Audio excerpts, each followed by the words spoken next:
Hello, everybody. Welcome to tonight's show about pretty much whatever you want to talk about, or whatever I want to talk about that I don't have anything ready for. Forgive my mess. So, for those that didn't watch, there was the WikiBees tonight with the hashtag Unity4J, hashtag free Julian Assange. Please feel free to go ahead and watch that. It's not on Lino yet, or DLive. It is on DTube with Steam. I still can't access Steam yet. I have I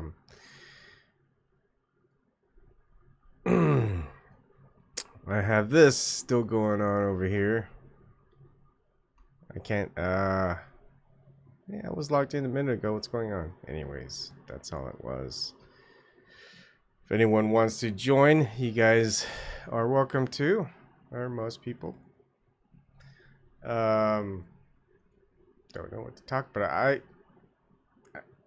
I would normally probably do something of what I was just kind of listening to and researching tonight was or today I was listening to a little bit of Carl Jung. It's Carl Jung, but people probably pronounce it as Jung the wrong way, but it's Jung. So I wanted to kind of revisit that because I remember taking psychology when I was younger. Seems such a long time ago. Time flies by really quick, doesn't it? What else? Oh. So the link for the Unity4J part. Trying to figure. I had it. You can watch it anywhere. We are. Joe is. Whatever. Us. We. All of us. Whatever. We're trying to make it expand to as many places as possible. Someone mentioned today another place called Whale Shares. I signed up. I don't know if anyone's used Whale Shares before. The reason why I want to branch out to a lot of different places. I wonder if it uses Steam. I don't know. I'll have to look into it because I thought it was something else. I don't know. I haven't really looked into BitShares, so I have no idea. So many cryptocurrencies out there. Do I want to share the browser? I gotta do that. So, Whale Shares. So loud. Hold on. Ryan. How's it going, Ryan? Yo. The Yeti is on. Is that a just normal Yeti or like Yeti Pro? It's a Yeti. Yeti Blue. I don't know. I don't know. Yeah, it's a blue Yeti, but it's a white version. Like everything else is white. Hey, so, Christian, how's it going? The man of the hour. The New York celebrity. The New Yorker. Hey guys. Hey, yeah, mate. Going all right, mate. How are you? Good, man. Good. All right. I like to hear that. Oops, I should get to my normal thing here. Yeah, man, it was good today. You saw the video, huh, Ryan? I was commenting, man. Oh, you were? Yeah, he's saying how he wished Hillary Clinton would support the Freedom for J movement. Oh, you have no idea, man. I just had a wet dream about it last night. Oh my goodness. This is too much info. Yeah, I wouldn't be. Yeah. Okay, so. Yeah. I know. That would be a very bizarre world if that ever happened. Yep, it would. Jesus Christ. You'd wake up and you'd want to knock yourself off. You'd be constantly. Never mind. How did we get to this point? I blame you, Ryan. It's always blame the Aussies. Hey, I didn't start the wet dream thing. Yes, you did. No, I didn't. You know, that's what you got to do to start off on your speeches there, Christian. You got to start off with the wet dreams for Hillary Clinton, and you got people hooked. What did it feel like talking to people? And like we can see in the video, were there people actually stopping and listening, or Yeah. That's good. That's a good sign. My buddy Eric was the one filming it. Okay. And so you couldn't see it. He was just focused on me at the moment. But yeah, there were some people who stopped and who were listening. And like I was saying just now in the Zoom with Susie and everybody, we had some other people go up and speak, and there were some unexpected results. We kind of went off on a tangent a little bit. What happened? Tell us, fill in. This is like this is as I don't know, Lonely Housewives, whatever that show is called. The Desperate Housewives, you know, it's like all the fun details of what's going on the live end that we can't really witness because not everyone could go to New York, you know. Right. Ryan is just like he's just lost in space right now. Oh no, a phone caught fire on an airplane, and I'm just trying to find out what brand it was. Oh, that's all. I'm just reading it. Yeah, a flight from Australia to LA.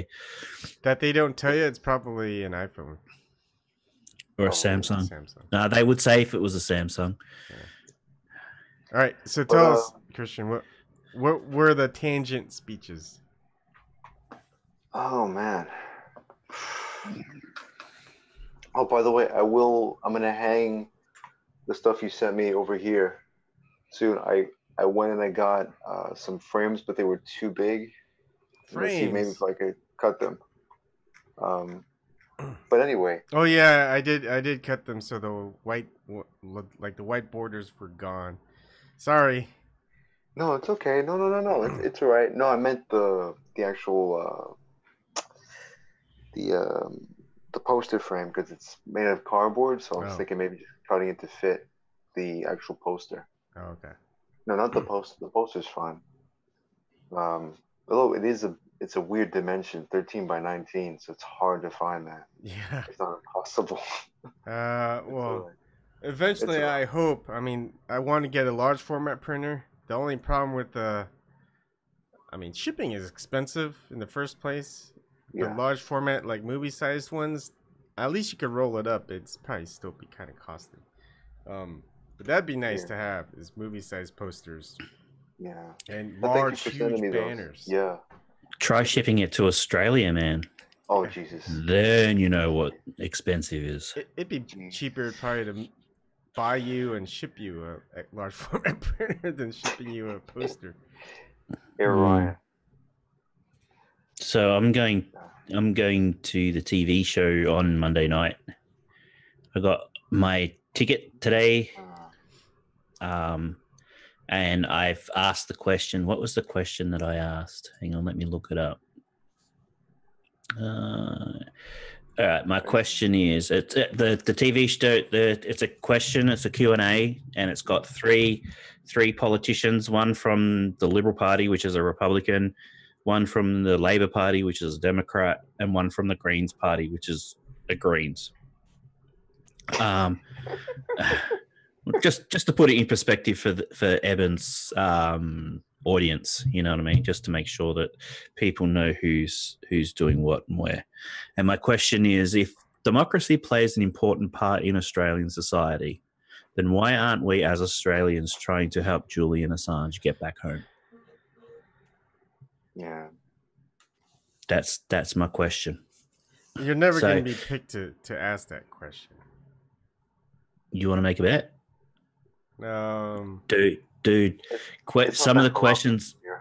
some of the questions that are asked on this show, man, are more gotcha than that. Trust me. All Trust right. me. I'm gonna have to. All right, ABC Australia. Australian politicians aren't like American precious politicians. You know, it's like, oh, I can't go on that show because they'll ask me hard questions, and I'm too precious for What that. do you mean? Yeah, We have hardball with Chris Matthews. get fucked. That's nothing. That's nothing, dude. No, but we're pretty much like unicorns in terms of our political situation here. Yeah, I mean, you look at the when Donald Trump does an interview, and he's standing at, like, using a baseball analogy, he's standing at the plate, right? He's standing with a bat that's 3 foot wide over the plate, and they underarm him a ball, nice and softly. That's what they do in the USA. Here, there's nothing like that, man. It's at your throat. Go nuts. So I'll tune in. You know. October 1st. What time? 9:35 Australian Eastern Standard Time. Oh, that's late at night here. Mm-hmm. 9:30. Yeah, that's 14 hours ahead of Eastern Standard Time, so that would be, I think, 15 ahead of you. No. Yeah, it'd be 15 ahead for you, Ebon. 15 hours ahead. Yeah. It would be 6:35 a.m. Oh man. So I'd be awake then because I had to take my daughter to school. I'd have to like hurry up, get on, record it, and then I'd go take her to school and see if you come back and see if you've asked your question. Yeah. That's awesome, man. So if I can get that done, then, you know, I mean, just give me a second, and I'll look up a question, like some of the questions that politicians get asked. All right, and I'll be back in a minute. Christian, so where were some of the tangent speeches? Sorry for. Well, there were really good ones. I mean, this young black woman, she got up and started reading poetry, and she started highlighting the injustices going on in terms of, you know, police shootings and whatnot, redlining, things like that affect the black community here in the U.S. Mm-hmm. It was okay. I guess, you know, if you're gonna piggyback, I guess that's a better piggyback than, like, say, like somebody like Alex Jones just started taking the microphone and screaming like, "The reptilians are coming! The reptilians are coming! They're going to invade! They're investing in TYT!" But anyway, I don't watch enough Alex Jones to understand that reference, but I've seen enough. I've seen enough too. I haven't seen too much from him either. But yeah, and people started talking about the corrupt political system, how corrupt the media is. Yep. And then one gentleman, he started talking about medical marijuana. That was a weird tangent. That was thinking, you know, when I told you guys, yeah, I'm like, okay. And then to anarchism, like, they went to another political prisoner who happens to be an anarchist, gay, black, this and that. Which is okay. I mean, but like, I would have liked to have stayed, you know, on topic of the message. Yeah. Yeah. So it was an off-topic, anything goes type of night, type of day, huh? Yeah. Yeah, it was. Yeah. All right. So I found this.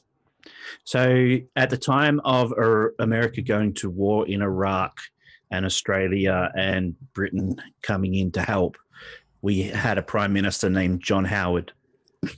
Yeah, I know. I remember him. Yeah. Okay. During the time that we were there, they captured an Australian by the name of David Hicks, and they sent him to Guantanamo Bay. Oh, so that's what happened to Bill Hicks's brother. Yeah. So, I'll share. This is a Q&A. All right. This is David Hicks asking the former Prime Minister of Australia, was what they did to him, being tortured and stuff like that, justified? Just let me get this up and. Another night of copyright strikes on YouTube. Yeah, it's only a couple. Ryan. It's only 3 minutes, mate. I'm just kidding. I got so many copyright strikes. Hey, Hicks. When you were Prime Minister, you left me in Guantanamo Bay for 5.5 years. During that time, I was detained without charge for a long time. I was denied a fair trial. I was tortured. Do you believe that I was treated humanely and that the military commission was a fair system? Thank you. Well, I make a couple of... A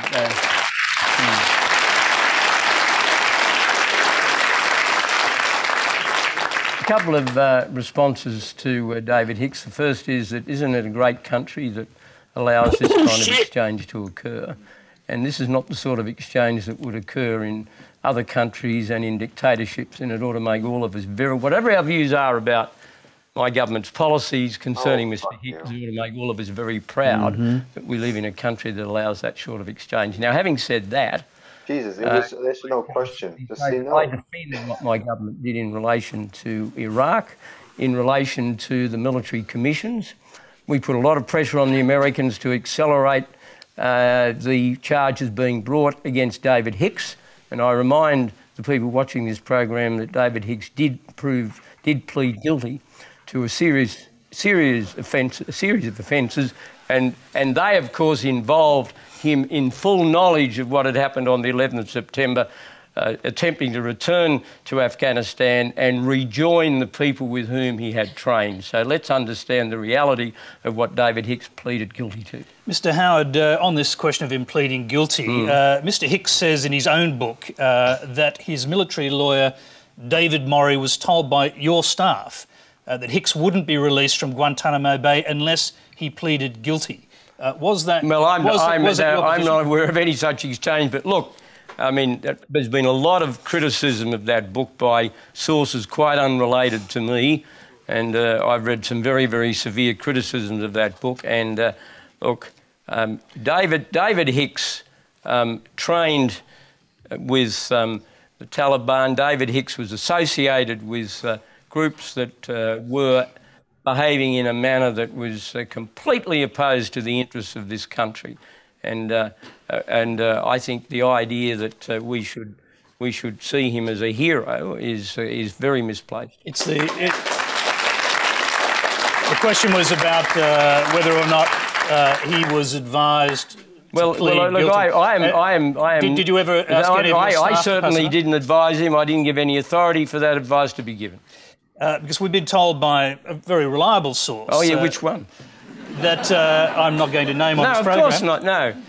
That is the message the Hicks defence team was given consistently by your government. Well, look, the message that my government was conveying, me to George Bush and to Richard Cheney, Alexander Downer to Condoleezza Rice, was that we wanted the trial of Hicks to be accelerated. We thought he'd been held in detention for too long without trial. I made that clear on numerous occasions, but that didn't in any way diminish my very strong view that we should not create a situation where he became a hero, because he was not a hero. I like the last comment. I love our democracy. Hicks versus Howard. Yeah. That's... See, I mean, that's the TV show that I'm going to go see. So, if they're willing to put a former Guantanamo Bay / whatever he was up against the Prime Minister of the time, then they're not going to shy away from Assange. An Assange question. So hopefully I get to ask him a question and I'll be on national TV, which will be cool. What's that poster? Let's see the poster, man. Ebon, can you hear us? He can't hear. No, he can't.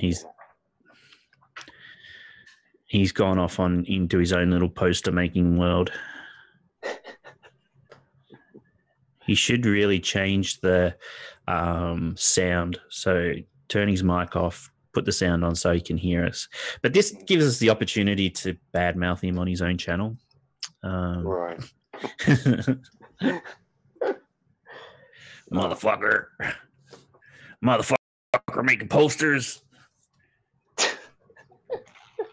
That's pretty good, Ryan.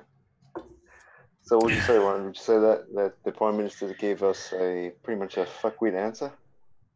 Oh yeah, fuckwit answer. Yeah, fucking lame. He may not have been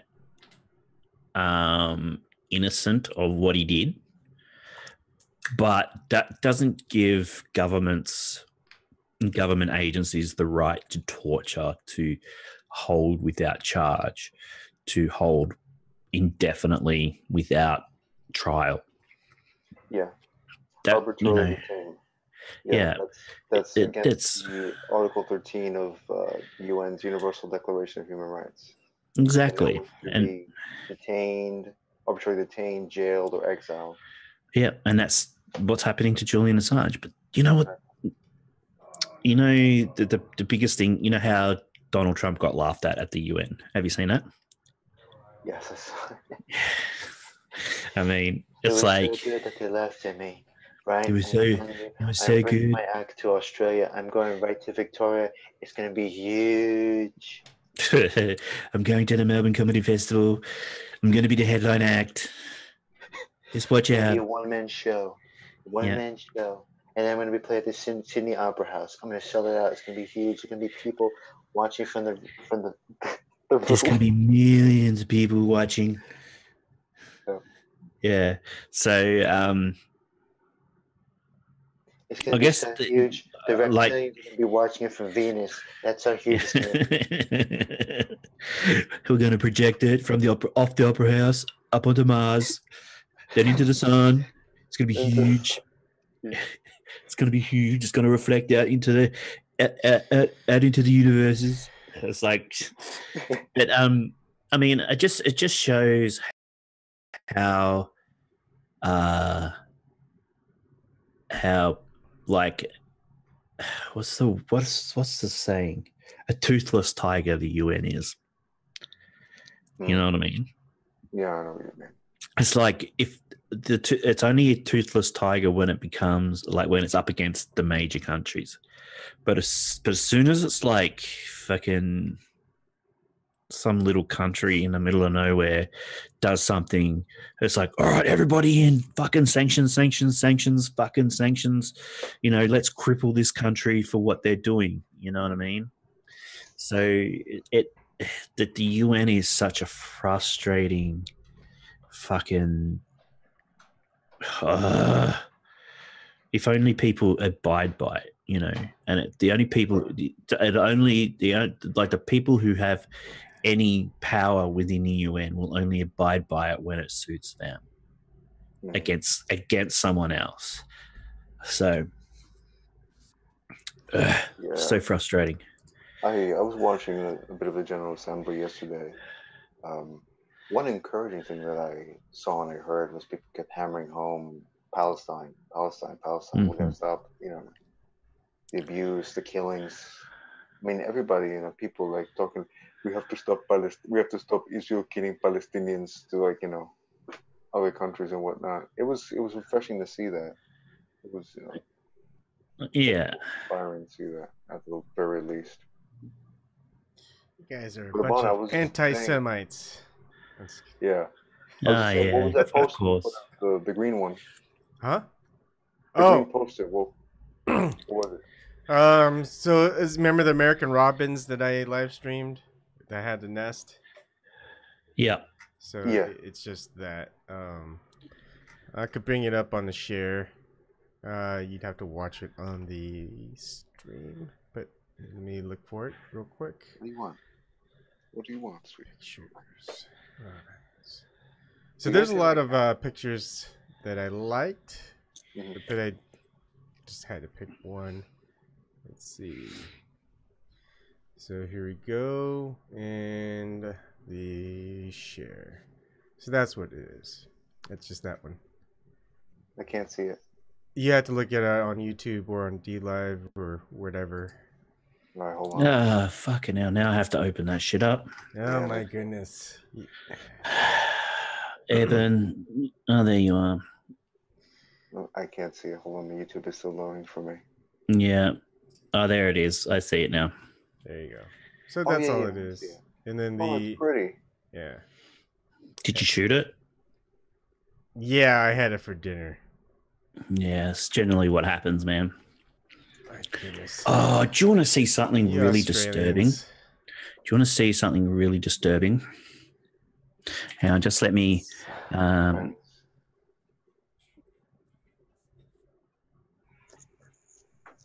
By the way, can you guys hear my cat? My cat's been meowing very loudly. I don't know if you can hear him or not. No? No. Okay.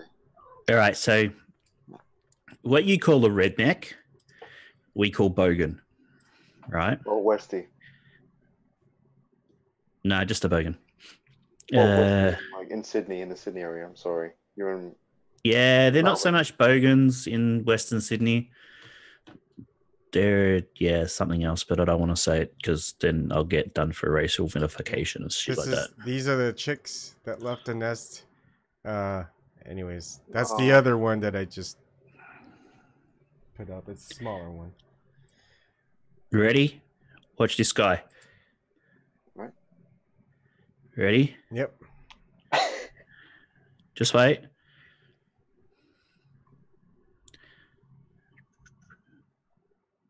It's coming. He's driving down an outback road at 120 Ks. Bang, bang, bang.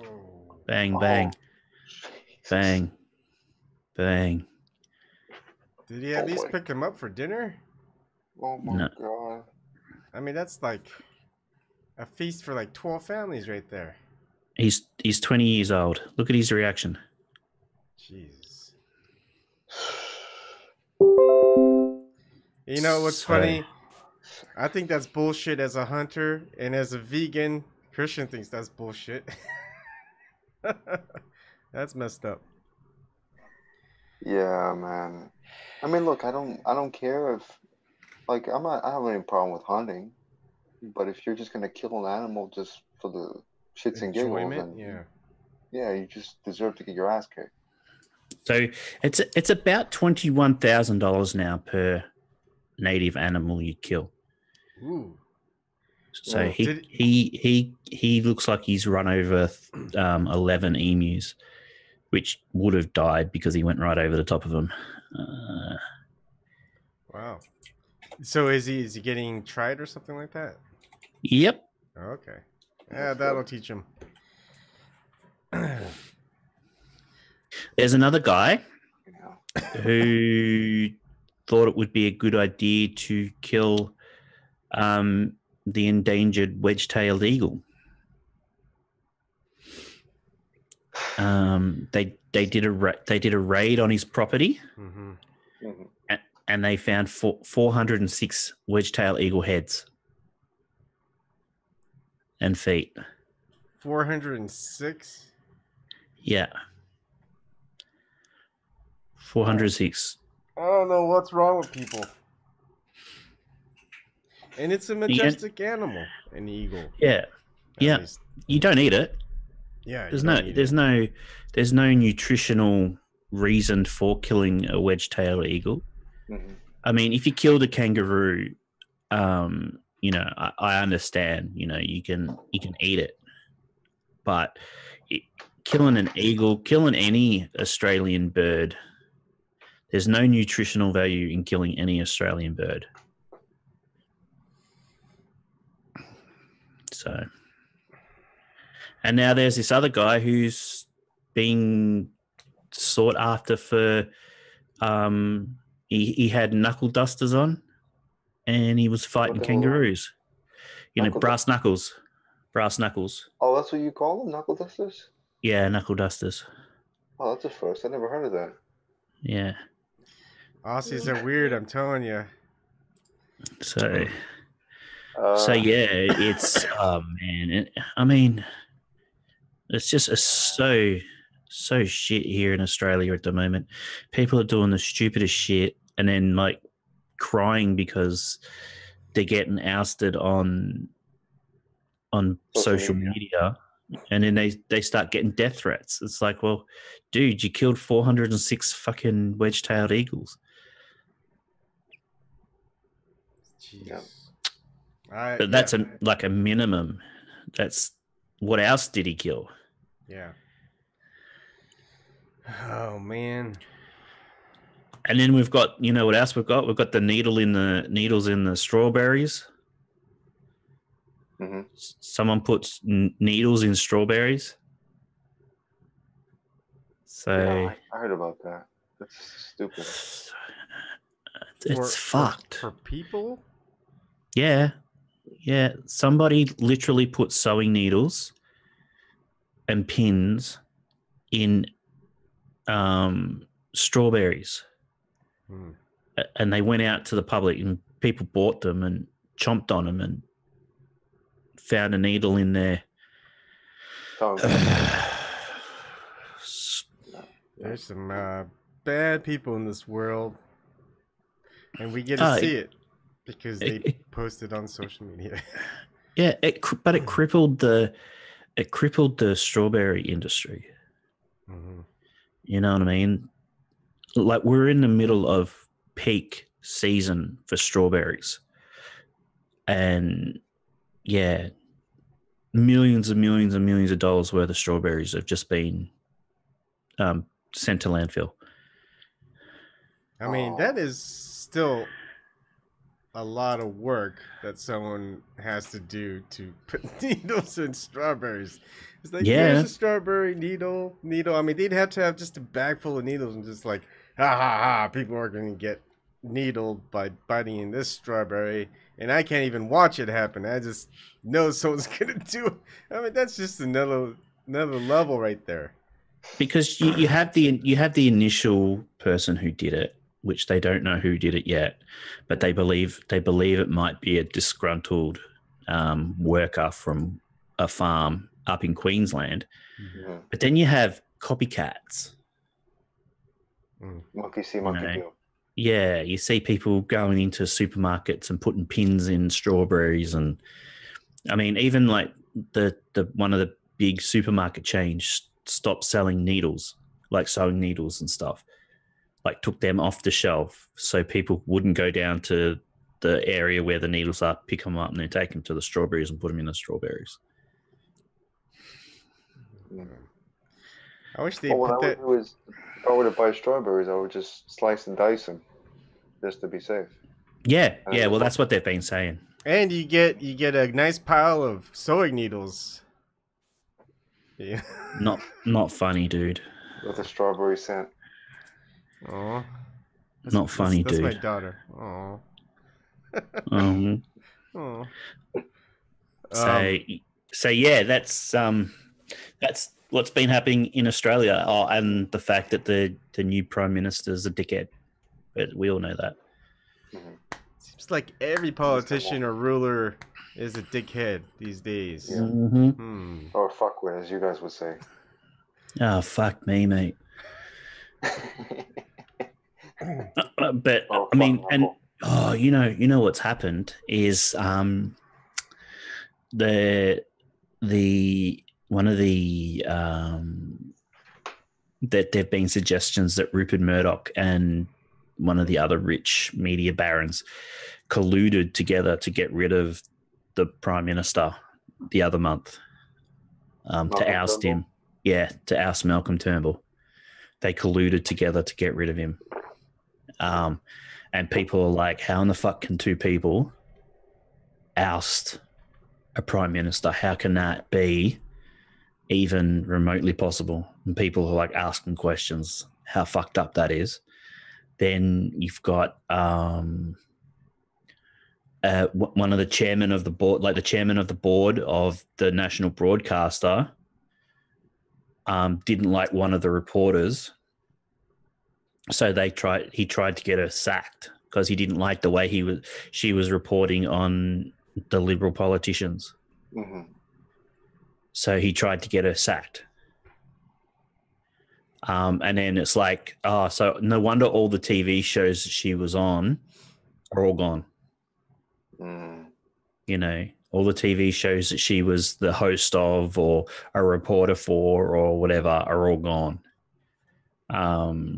So, and now he's resigned, which is good, but I mean, it just shows that the national broadcaster is not just, it's supposed to have, it's got its own charter, but the Liberal Party, the Conservatives, play a massive part in what happens and who reports where and who's on which TV show. And yeah. So it's becoming glaringly obvious that the Liberal Party and all the Conservatives are like, oh, the ABC is such a leftist TV station, and you know, all it does is propagate leftist ideas and all that type of stuff. But behind the scenes, it's all done by the right. You know, I think it's all done by the same. It's not really left or right. It's just, you know, yeah, the reptilians. Yeah. It's just so weird saying that. But it's true, though. It's true. I mean, if the reptilians, I want to buy some stock in TYT. Fucking TYT stock. You know, that's why alligators have no teeth. Do you reckon Alex Jones would actually ever buy stock in TYT? Do you reckon he would? Just to spite them? You know, that would be awesome if he did that. Funny. He ends up being like a 51% shareholder or something like that. Oh my god, that would kill Cheng. I think Cheng would have a heart attack. The Turks are trying to take over America. That's what, if you went on the Young Turks. The Turks are trying to take over America. I mean, he has a lot of viewers. Alien life force. How much do you reckon Alex Jones makes? I mean, he's got a lot of views. You can look him up. That information's not private. That information's very, very much out there. Yeah. I'm guessing, I don't know, 50 million, you think, a year? Is that too much? 50 million. No, it's too much.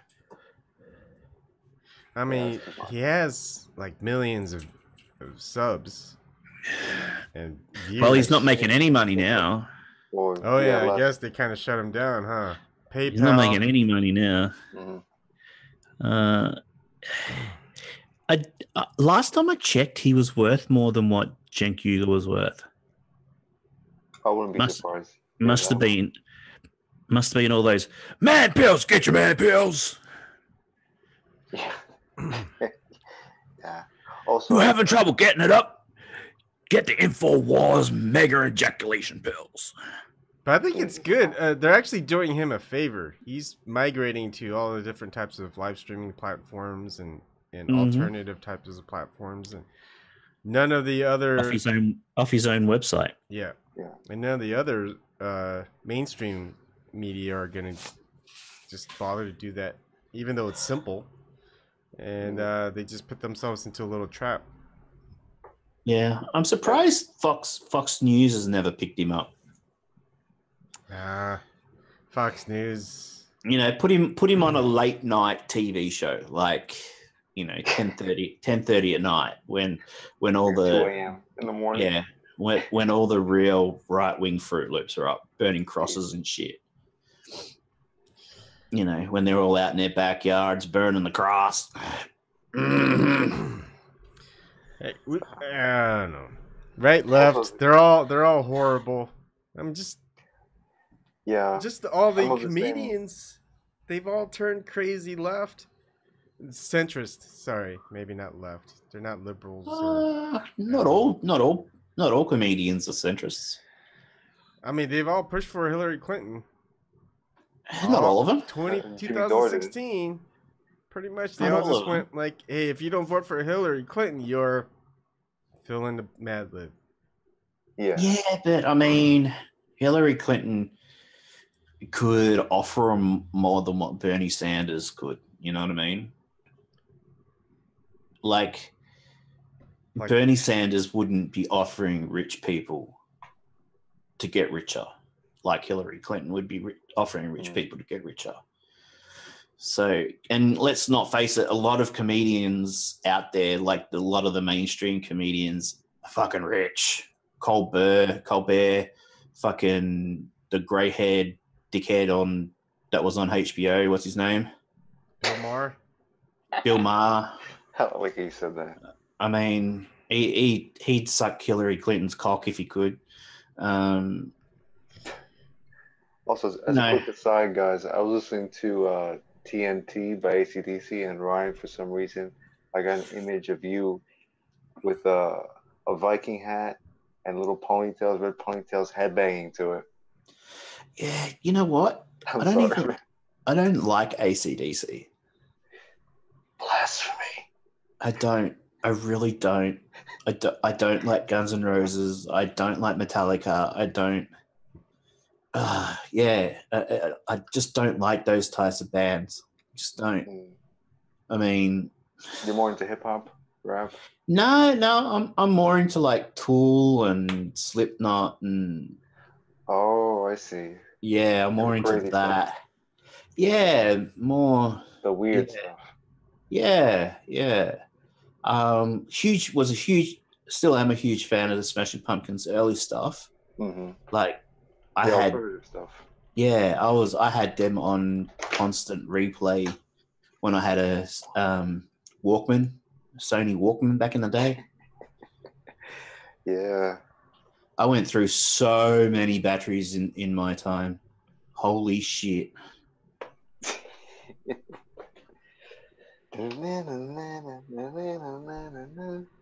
Yeah. Pretty cool. But I'm not really into AC/DC. I call it bogan rock. Yeah, because if you go to an Aussie pub that's playing music, AC/DC, Jimmy Barnes, Hunters and Collectors, all that type of stuff would be played, and I just sit there and go, "This is just shit." Yeah. So. Oh, Ebon, my cat seems to like the poster too. You made look.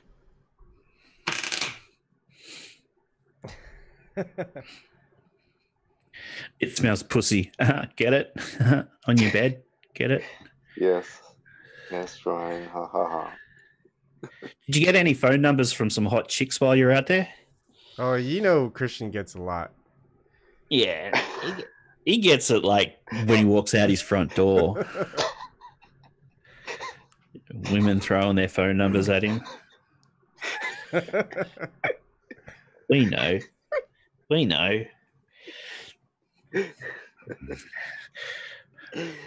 That's why he had to cut off the live stream when he was packing up, because it was like instead of like showing us a nice view of the park, he had the phone facing down because he didn't want to show us all the girls hovering around him.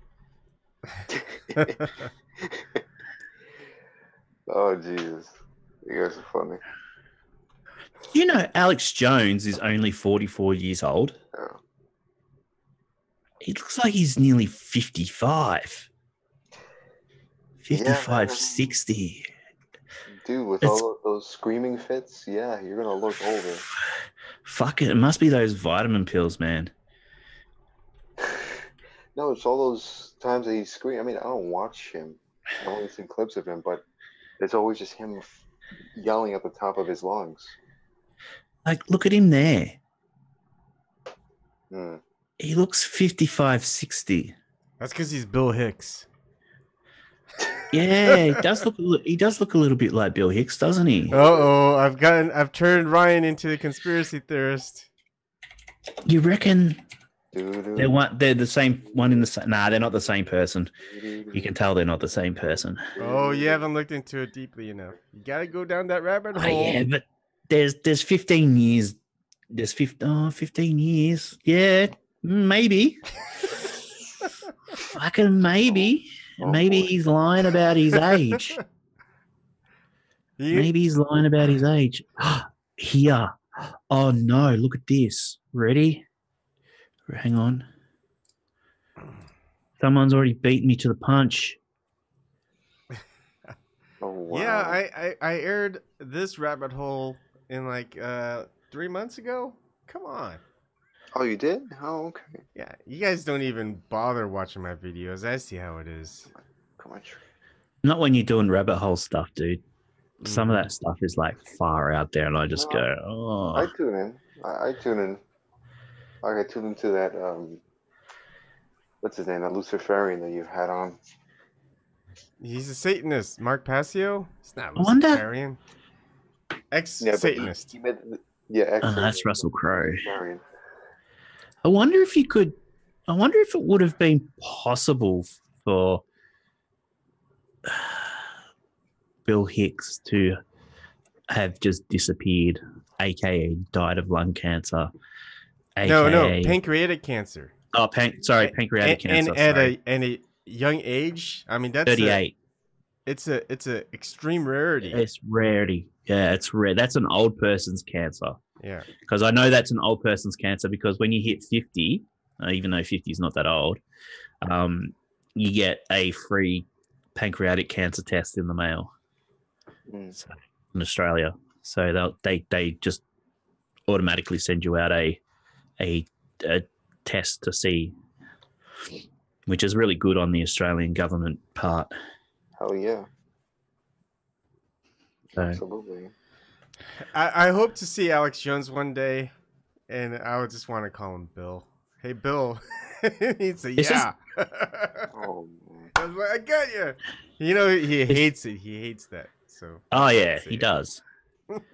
This is a good photo. It's photoshopped, but it looks good. Yeah, that's a good Photoshop job right there.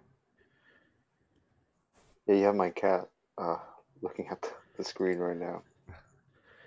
Good, but it's like pretty much what America is, isn't it?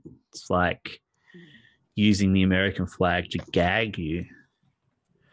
It's a good idea. That's a good point, yeah. Mm. Oh, that reminds me, I gotta put my American flag down. I'll be right back. I've got my own flag, yeah. Oh, okay. Oh, my God. I bet she does the whole, as he puts it up the post, you know, the whole hand over the heart thing. Well, he is a veteran, remember, Ryan, so it's probably ingrained in him. The whole... Poor bastard. Poor bastard. So this is Sweetie Pie. I don't know if I've ever introduced you to him. No. Sweetie Pie. That's his name. That's his name. It's a he. Yeah. Sweetie Pie. Yeah. He's really No, he can't hear me. He can't hear me. Hold on. Say hi now. Sweetie Pie. Sweetie Pie. He hears you. He heard you.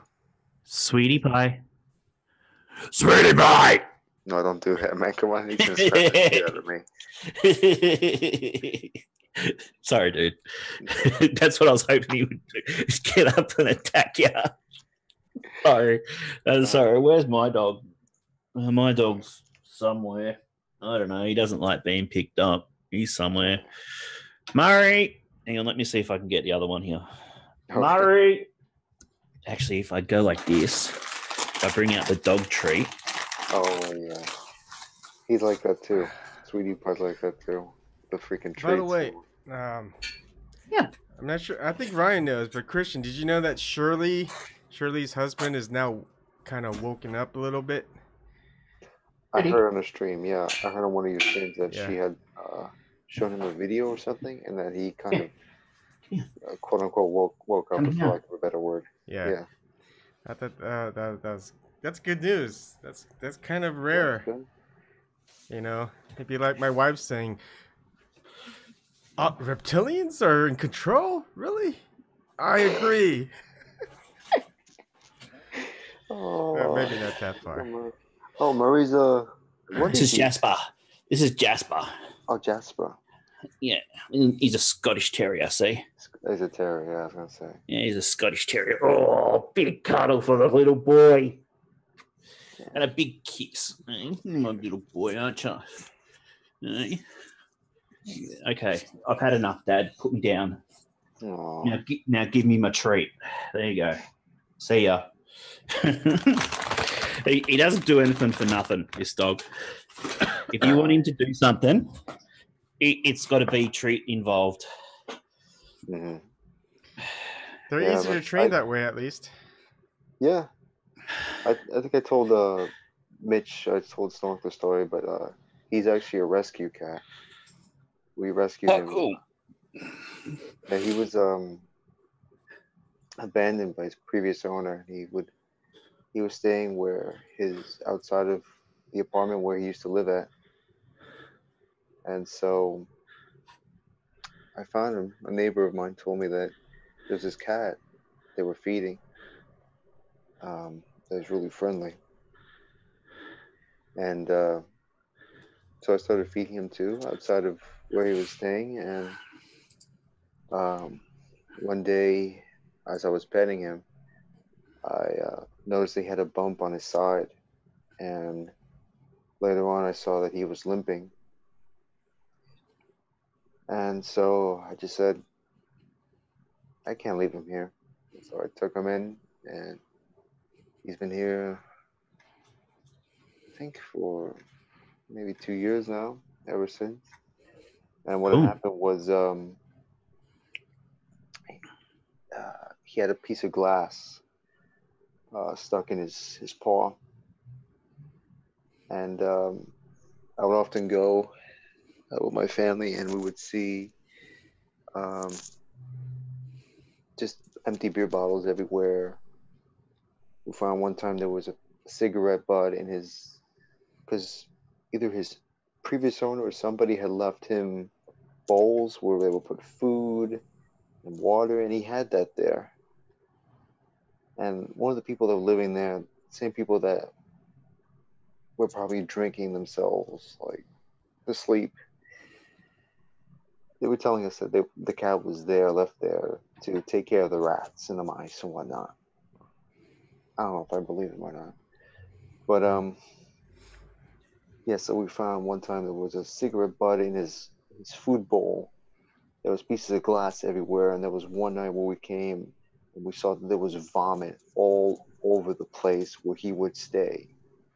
Because you What the would go fuck up, is wrong with people? yeah, you would go up, and he would hide underneath the platform, because the apartments were above a restaurant, and so you would go up on the side, the stairs, about one story up, and underneath there was like a little crevice, and that was where he would hang out when he would sleep.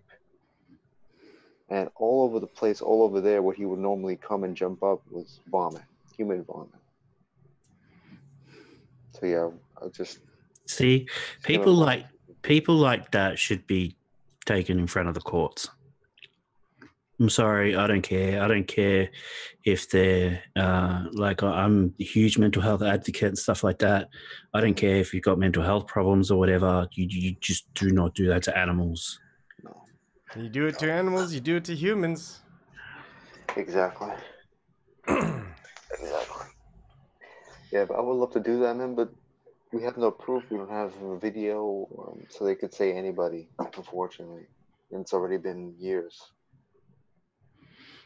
Well- Fucking assholes, man. Well, they're probably still doing it. People who have those types of behaviors and patterns, they don't stop. No, Yeah. they just get another cat.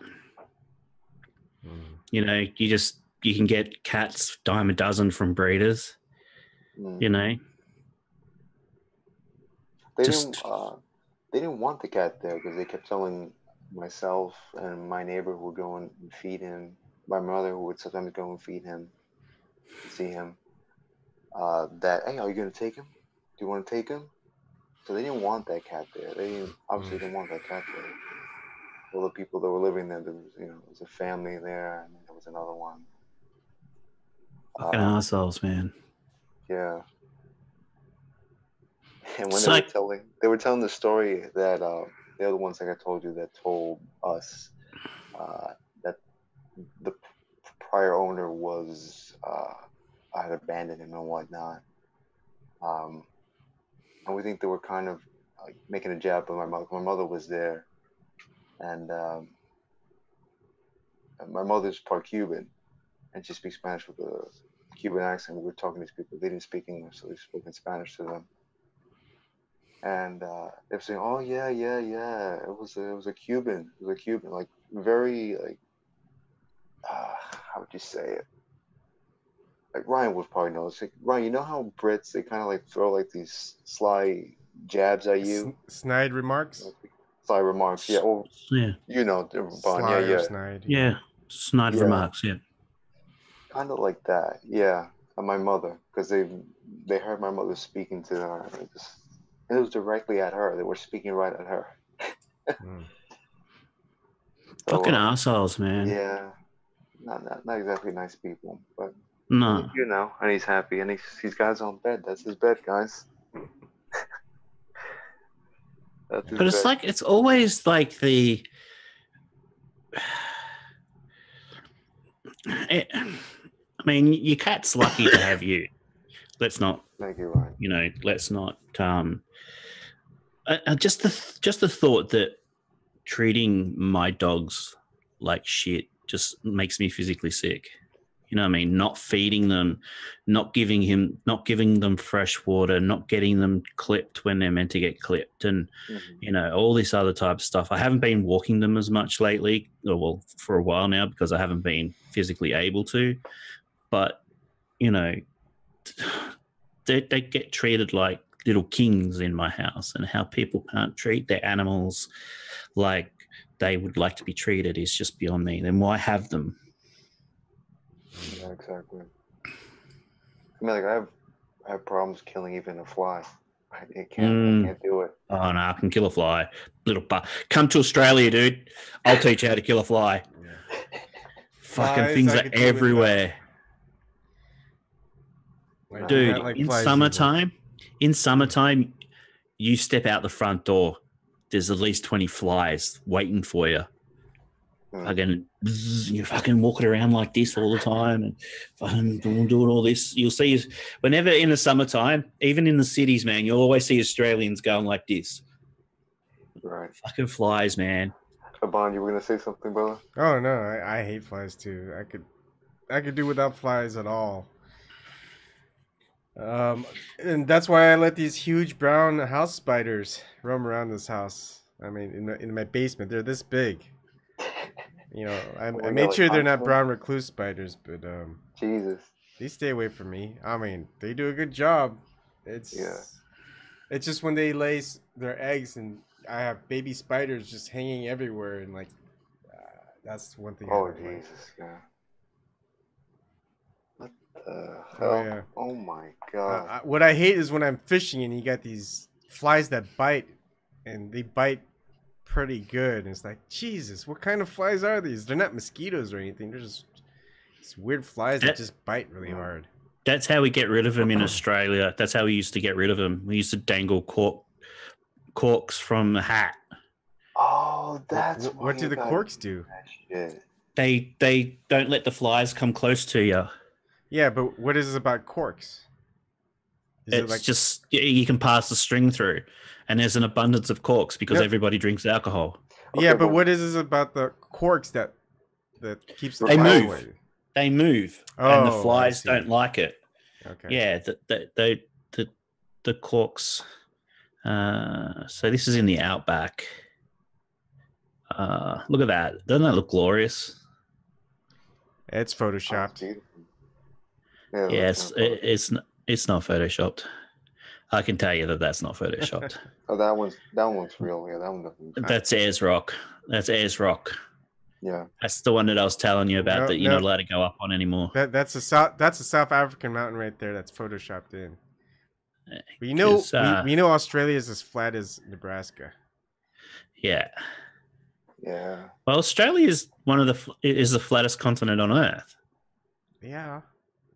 So obviously those things can't exist. I'm just trying to find. So, hello. Go out to the outback and find her.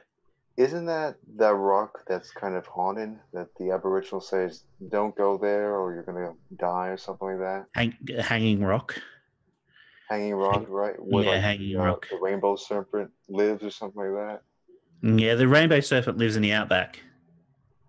So, yeah, there's tons of. You should look up some of the Dreamtime stories, Australian Dreamtime stories. So yeah, but flies are a killer, man. Flies are just, yeah. How about those spiders you guys have that are as big as my fucking hand? That's freaky. Yeah, we don't have many of them. Now try to They're catch more in them if I can. Africa, I'll show them to you more so than guys. Australia. Yeah. Let me see. I start roaming around. I'll see if I can find it and catch it. Yeah. But yeah, I mean, but we have flies that'll attack you, like literally bite and attack you. That's fucking nuts, man. Yeah.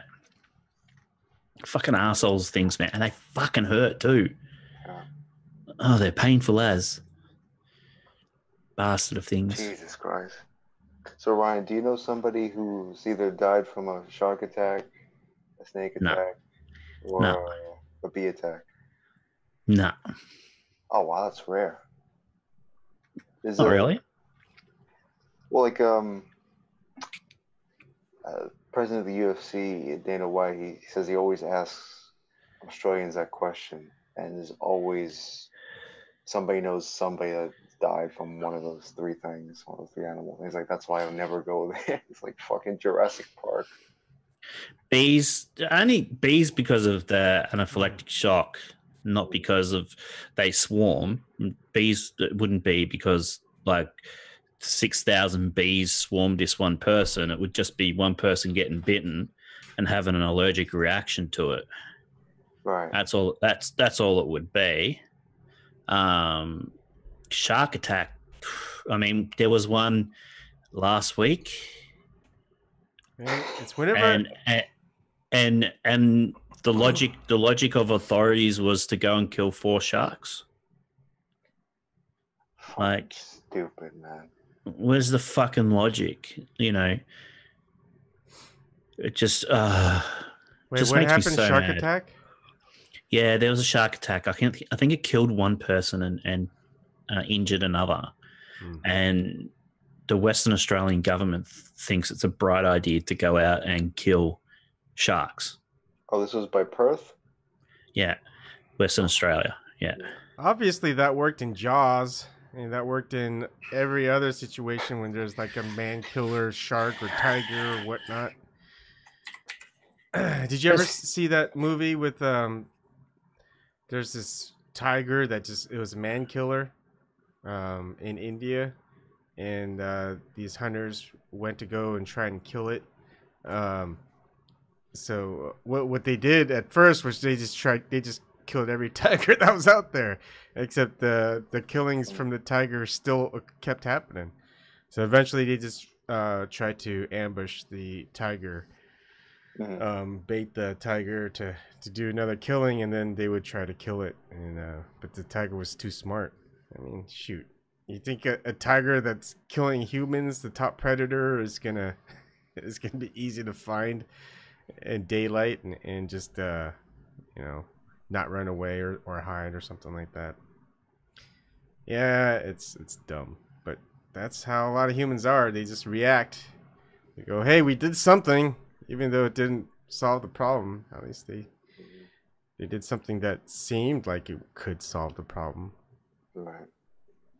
I heard about that story. Yeah. It just frustrates me that, you know, people go into the ocean knowing that there's a possibility that they won't come out, and yet they go in there, they get attacked, and the government's initial reaction is to go out and fucking kill shit. Well, it's a big moneymaker, tourism. You want people out on the beaches. Yeah, but I mean, there's things that they can do to prevent shark attacks. They just won't do it. All they need to do is wear hats with some corks on them. There's shark repellents. There's yeah, the shark repellent bat spray, like in the old Adam West Batman series. Yep. I'm dead serious. It works, I'm not man. joking. It works, man. Trust me. Well, we never saw Batman get eaten or bitten by a shark, so we know it's gotta work. No, he has been bitten. There was Well, an then it episode doesn't work. Well, no. Let me explain. He was hanging from a helicopter ladder. He has the shark on his leg, and he's like, "Robin, throw me down the shark repellent bat spray." You see Robin, and you get a close up.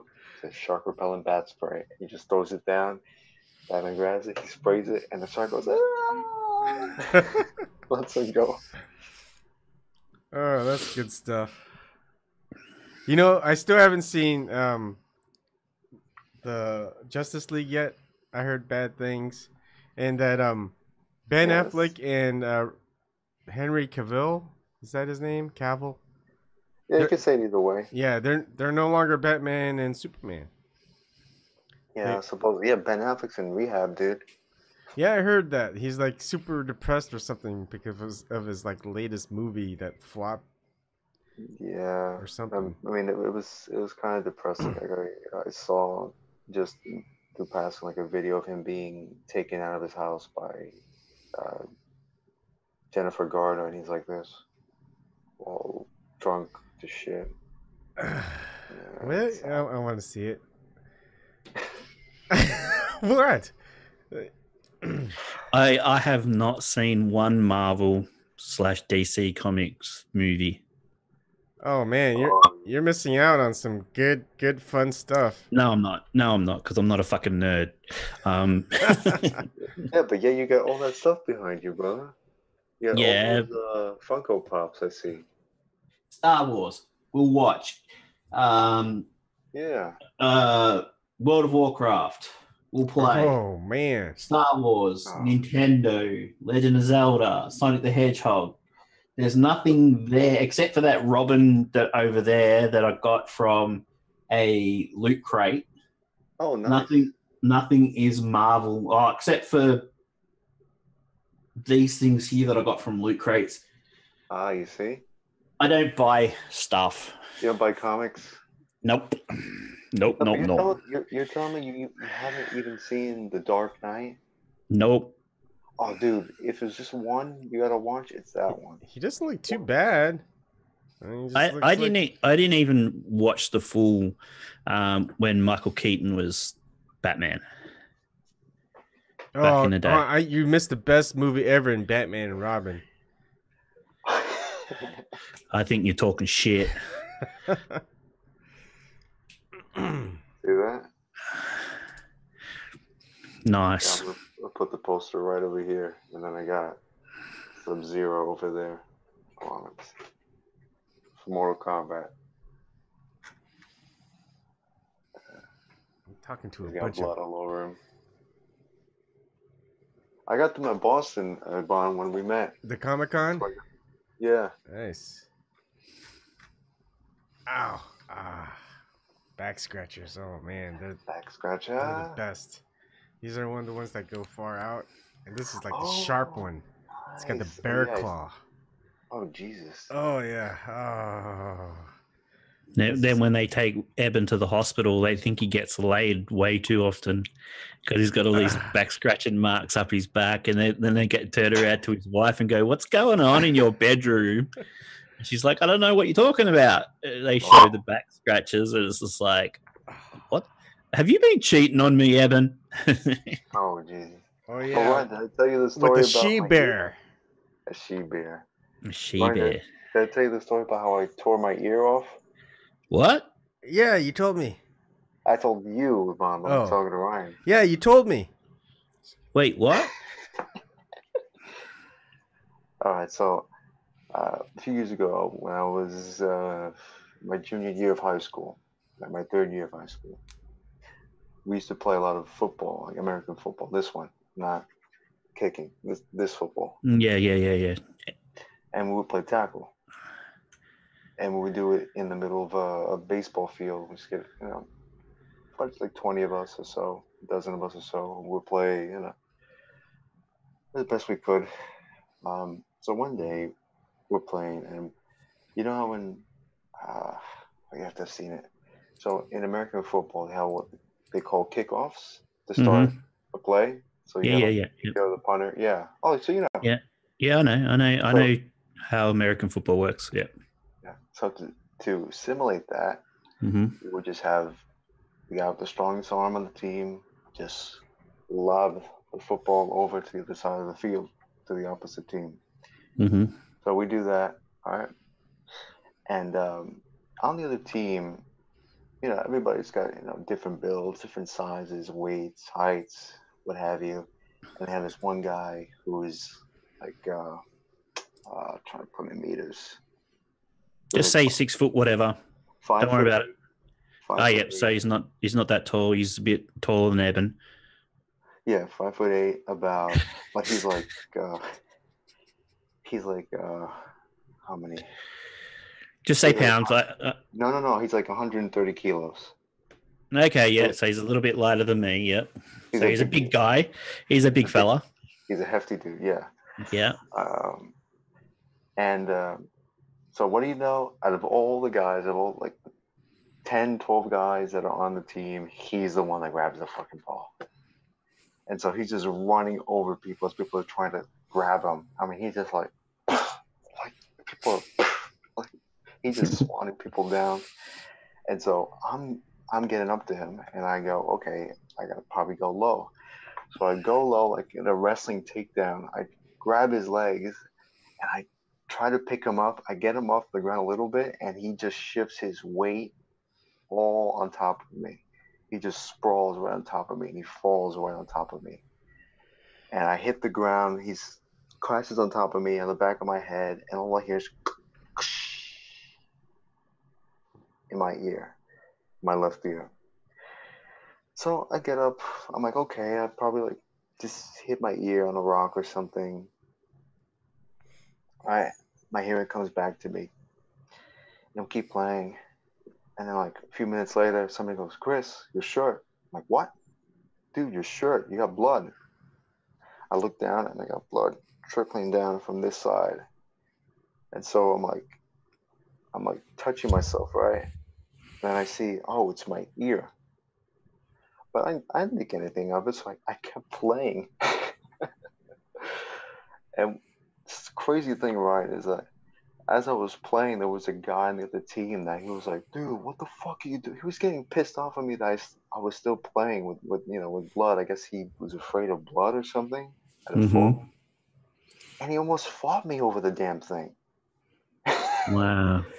He got in my face. It's like, you shouldn't be fucking playing, man. You're fucking disgusting. And that's when we just like, hey guys, you know what? We're just gonna call it. I mean, it's late anyway. And so I get home to my mom. I'm like, hey mom, can you take a look at my ear? I'm bleeding from my ear a little bit. Just clean it a little bit for me. And my mom goes to pull my ear back, and she just goes, The fuck? What happened? I can see the inside of your ear. My ear was like hanging off, apparently, according to my mom. And my mom's like, here. She gives me a towel, and I'm just holding my ear. And we just rush to the car, and then we're rushing to the hospital. My mother is so nervous that she's literally driving around the same cemetery over and over and over again. My mother was so freaking nervous that we rounded the same cemetery about 3 or 4 times. So I finally said, Mom, we're going around in circles. But we get to the hospital, and they said, yeah, we're going to put stitches in you and stitch you up. And so they give me anesthesia, right? And they start, I'm lying down on my side, gripping the table, and they start stitching me up. And I can still feel even the string going in and out of my ear. And I go, hey guys, can you give me another shot, please? And I'm like, okay, give me another shot of anesthesia. What do you know? I can still feel the goddamn thing going in and out. And it's like, it's one of the worst pains I've ever felt in my whole life. Jesus. So I'm squeezing the table as hard as I can. And the doctor's performing the surgery. She goes, what's that noise? And she looks over and sees my hand like, oh. And so they finish, and I had, I think, 7 or 8 stitches in my ear, something like that. Mm-hmm. That's a pretty big scar. I'll show you when I finish the story.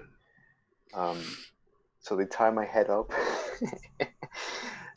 just to keep my ear in place. And so I go to the nurse. Okay, thank you very much. You guys give happy endings too? And the nurse also anesthesiaed up, man. I was just being funny. And the nurse just turned bright red in like 2 seconds. Like she was like red like a tomato. Mm-hmm. She was blushing. She just went. And don't forget your mom. Oh, and my mom, yes, she Mom was like, Christian, what's the matter with you? I think Evander Holyfield had a situation eerily similar. Fuck off. I do that. You make me sick, Evan. Oh, you're welcome. Let's see if you can see it. It's like right there. It might have healed up. Yeah. No, I can't really see it. It's a bit small. I can see a little bit of a scar. Sorta. So, all right, I'll tell you my story. I was going off to college one day, and I was like, I'm not feeling really good. And I started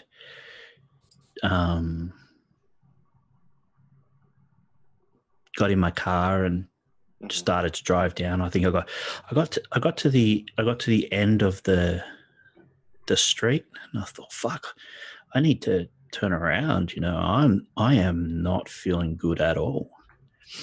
So I turn around and I walked into the house and I said, look, Mum, you know, I'm feeling pretty shit, you know.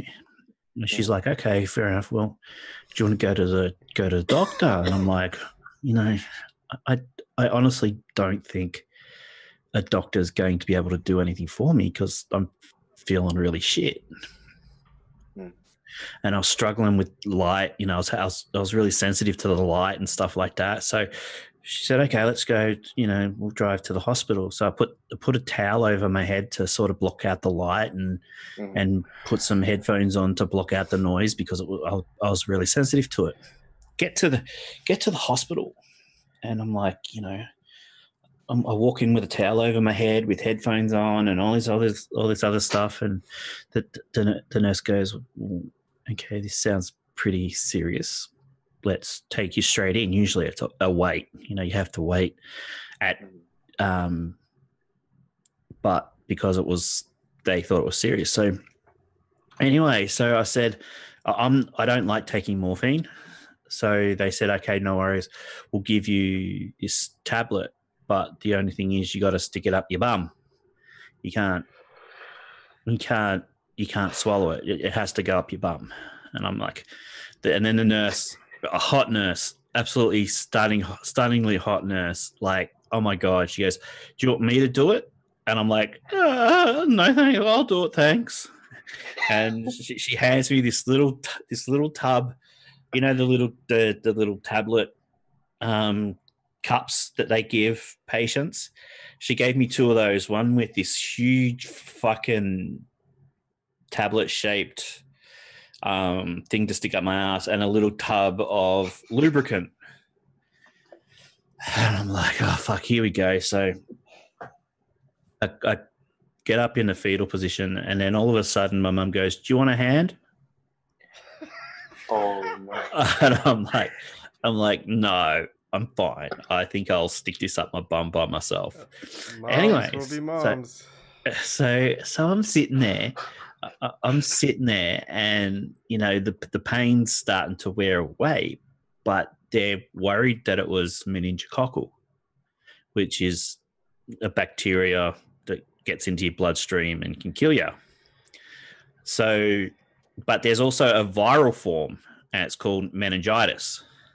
Yes. So they're like, okay, the only way that we can tell whether or not you've got either or is by doing a lumbar puncture and taking fluid out of your spine because it affects your brain and the fluid in your spine. And I'm like, okay, no worries. You know, they do for pregnant women all the time. You know what I mean? They just stick it in and, you know, give them a lumbar puncture for pain for when they're going through pregnancy. And I'm like, if women can do this, I can do this. So this doctor comes in. She goes, okay. She goes, okay, you're gonna feel this like really sharp pain in the base of your spine. And I'm like, just do it. You know, there's no pain. Holy fucking shit! I fucking nearly hit the roof. She hit the nerve. She hit the main nerve running down my back. So my legs. Imagine me in the fetal position, right? And then all of a sudden, just my legs just go from that to that. Like in just like the second she put that needle in it, they went from I'm in the fetal position, I'm tucked up, and then all of a sudden, dook, straight out. So I'm like in an L shape. Yeah. On the bed. Mm-hmm. And she goes, oh, I think I missed it. And I'm like, yeah, I think you missed it too. 5 attempts she took. She took 5 attempts. She couldn't get it. Was this the hot one or is it a different one? No, this is a doctor. The nurse came in and offered me to stick her finger up my ass. I probably should have taken it in hindsight. But because it's probably the closest I'll be to a hot chick sticking her finger up my ass. But anything goes, man, as long as it's pleasurable. 5 times it took her, and I was screaming. I was in so much pain, and she says, "Look, I just can't do this. There's something wrong." So she went out and got another doctor, and he did it first go. She was doing it in between the wrong vertebrae. And I was in so much fucking pain. But as soon as he did it, I don't know if because there was pressure building up in my spine or whatever, it relieved so much pain from my head and my back, and because I was, you know, really sensitive to all these different sorts of stimulants, so sight, hearing, like somebody bumped the bed, man, I'd nearly hit the roof. And then it just turned out I had to stay in hospital for 5 days with viral meningitis. And I was getting... That's why you need to brush your teeth every day, twice a day, so you don't get meningitis. It's got nothing to do with brushing your teeth. Cavities. Or no, wait, I'm thinking about gingivitis. Sorry. Gingivitis. Yeah. I caught it off I know who I caught it off too. So, yeah, I mean... Is meningitis transferable to sex? Yeah, it's a virus, dude. Right. Well, it's a good thing that nurse didn't stick up anything. I don't know. I'm pretty sure she would have had gloves on, dude. But yeah, and then there was a time that I had a burst appendix, man. Same deal. I was going off to college that day, and I drove back to my mum, and I said, "Mum, my side is really fucking painful." Went in, and they're like, "Yep, no worries. You got appendicitis." And then all of a sudden it burst. And like massive amounts of pain. I've never felt so much pain in my whole entire life over the size of a little, sack this big going pop. All right. I got a story for you. See this scar right there? I think you're making it up, dude. No, it's a scar. I can sort of see it. Yeah, I can sort of see it. Yeah. I was shaving and I cut myself. You're shit, dude. I was thinking, I was escaping North Korea, and a fucking soldier came up and punched me in the face, and it put my teeth through my bottom lip, and then I punched him back, and I escaped over the border. I was hoping a story like that was going to come of that, but you gave us a cut yourself. Can you see this one? Is that a shaving cut too? No. Is it a North Korea Yeah, I can see that. incident? You know what your story was like, Eben? Your story was like, I'm going to get laid, and then you get naked, and she goes, yeah, nah. And she goes, that's what your story was like. Well, that's happened before. I think it's happened to a lot of people before. Yeah. Except for Christian, he's like, "What? What are you guys talking about?" Yeah. I'm the one that walks out here, not them. There's a funny story apparently with Arnold Schwarzenegger. One time he slept with a prostitute, and the prostitute goes to him, "Hey, where's my money?" It's like, "Where's your money? You mean, where's my money? You should be paying me."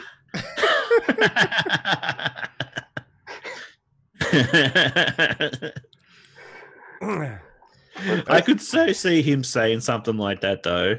Yeah, this was when he was in his 20s, man. So yeah. Yeah. And if you want to get paid by Arnold Schwarzenegger while screwing him, he's got to be a maid. That's all it takes. Yeah, man. But this was when I was a kid. I was in a playground. I was chasing somebody. I was going up the metal steps. Like these steps in the playground that were metal. And I don't know what came over me, but I went to look down. I looked down quickly, and I just banged my chin right against the edge of the metal step, and it just cut me open right here. Damn. Oh yeah, here's the story. All right, here. See this scar right there? Right there? Yes. Yeah. I cut Was myself. that when you? Is that where you were wearing you studded penis brace, and you cut yourself on your studded penis brace? Yeah, actually, my left hand has gone through like a lot of rough times. Like the first time, I messed up my left hand. I would hate to see your penis then. Oh, the extra friction. Okay. Sorry. So the first time you must have to moisturize it every day so your wife can actually, Ryan, you should watch Deadpool. There's a joke about Yes, I've seen. Actually, no, I know. I've seen Deadpool. Nerd, you geek. There you go. Oh man, we're gonna call Ryan a nerd and a geek now. Now that he Yeah, watches man. Marvel movies. Yeah, those fucking ahead, shitty Marvel. Go, Ebon. Oh, okay. Well, first one was a fireworks accident. I was making my own fireworks. I was a kid. It was bad, but luckily I didn't lose my eyesight or anything. But basically, the skin and the meat was blown away. You could see the bone, and it hurt really bad. I'm sure it fucking did. Yeah. I don't think I've ever heard anybody say, "Yeah, I saw the bone, man. It was tickling. I poked it and shit.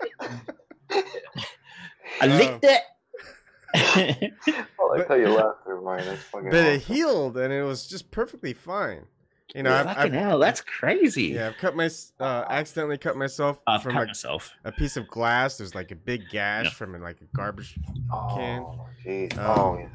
But the reason why I have this scar still, I mean, everything else healed fine. The reason I have that scar is because I was cutting a hard bread with a not so sharp bread knife, the serrated knife, and the serrated knife slipped off, and I cut it.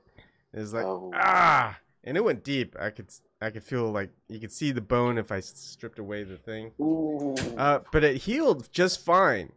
But like, so I went back to cutting hard bread again, and the same thing happened in the same exact spot.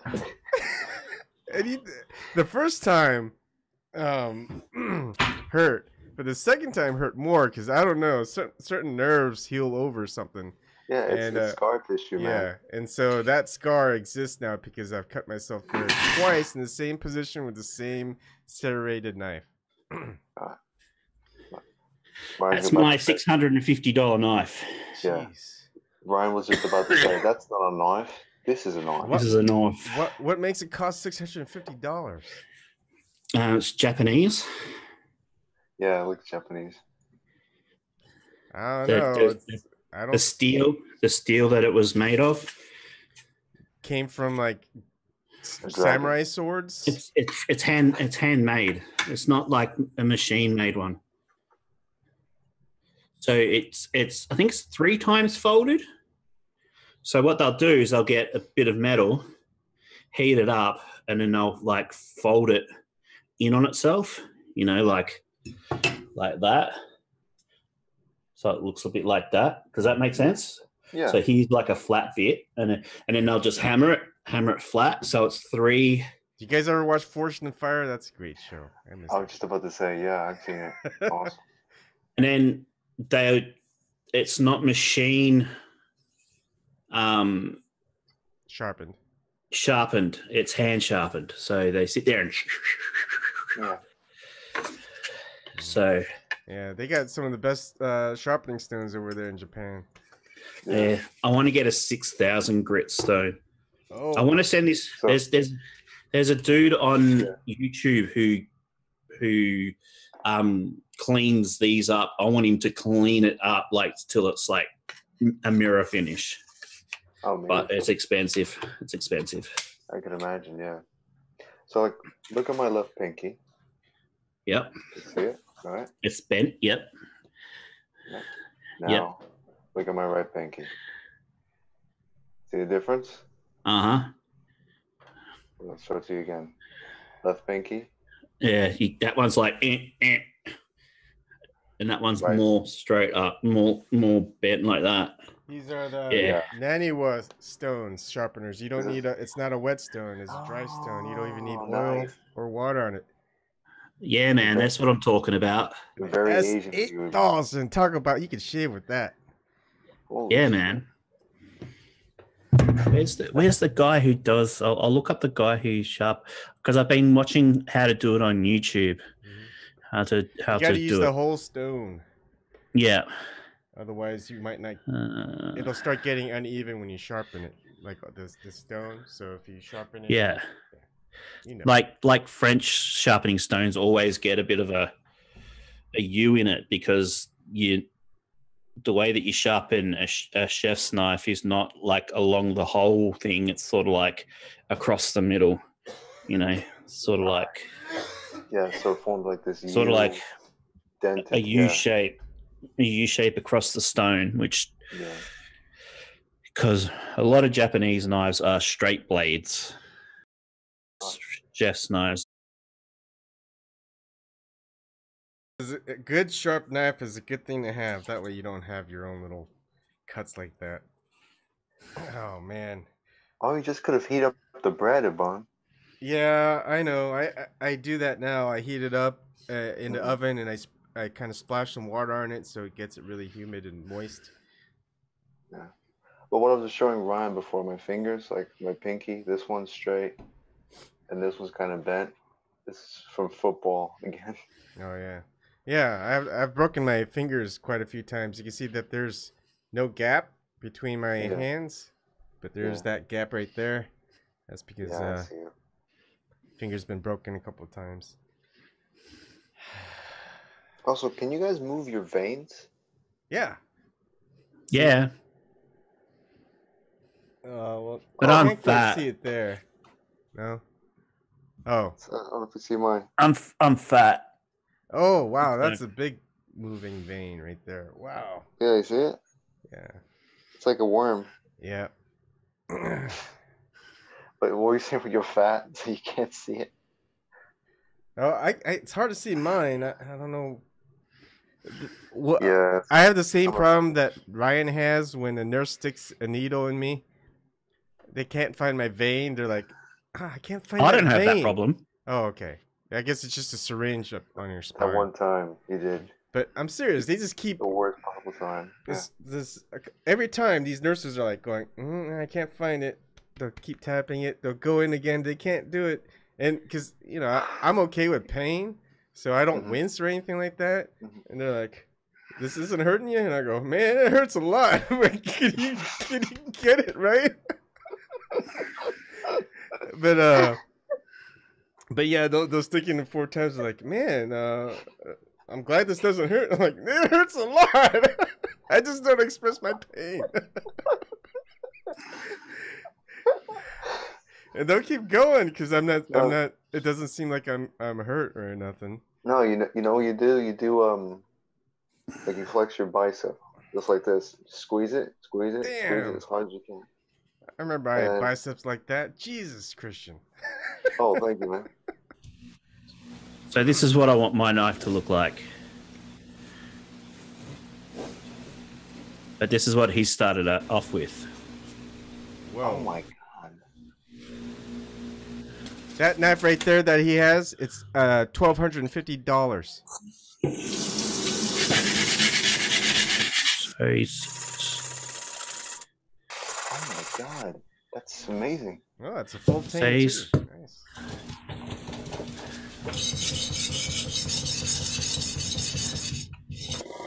Oh, that's not how I would use the block, but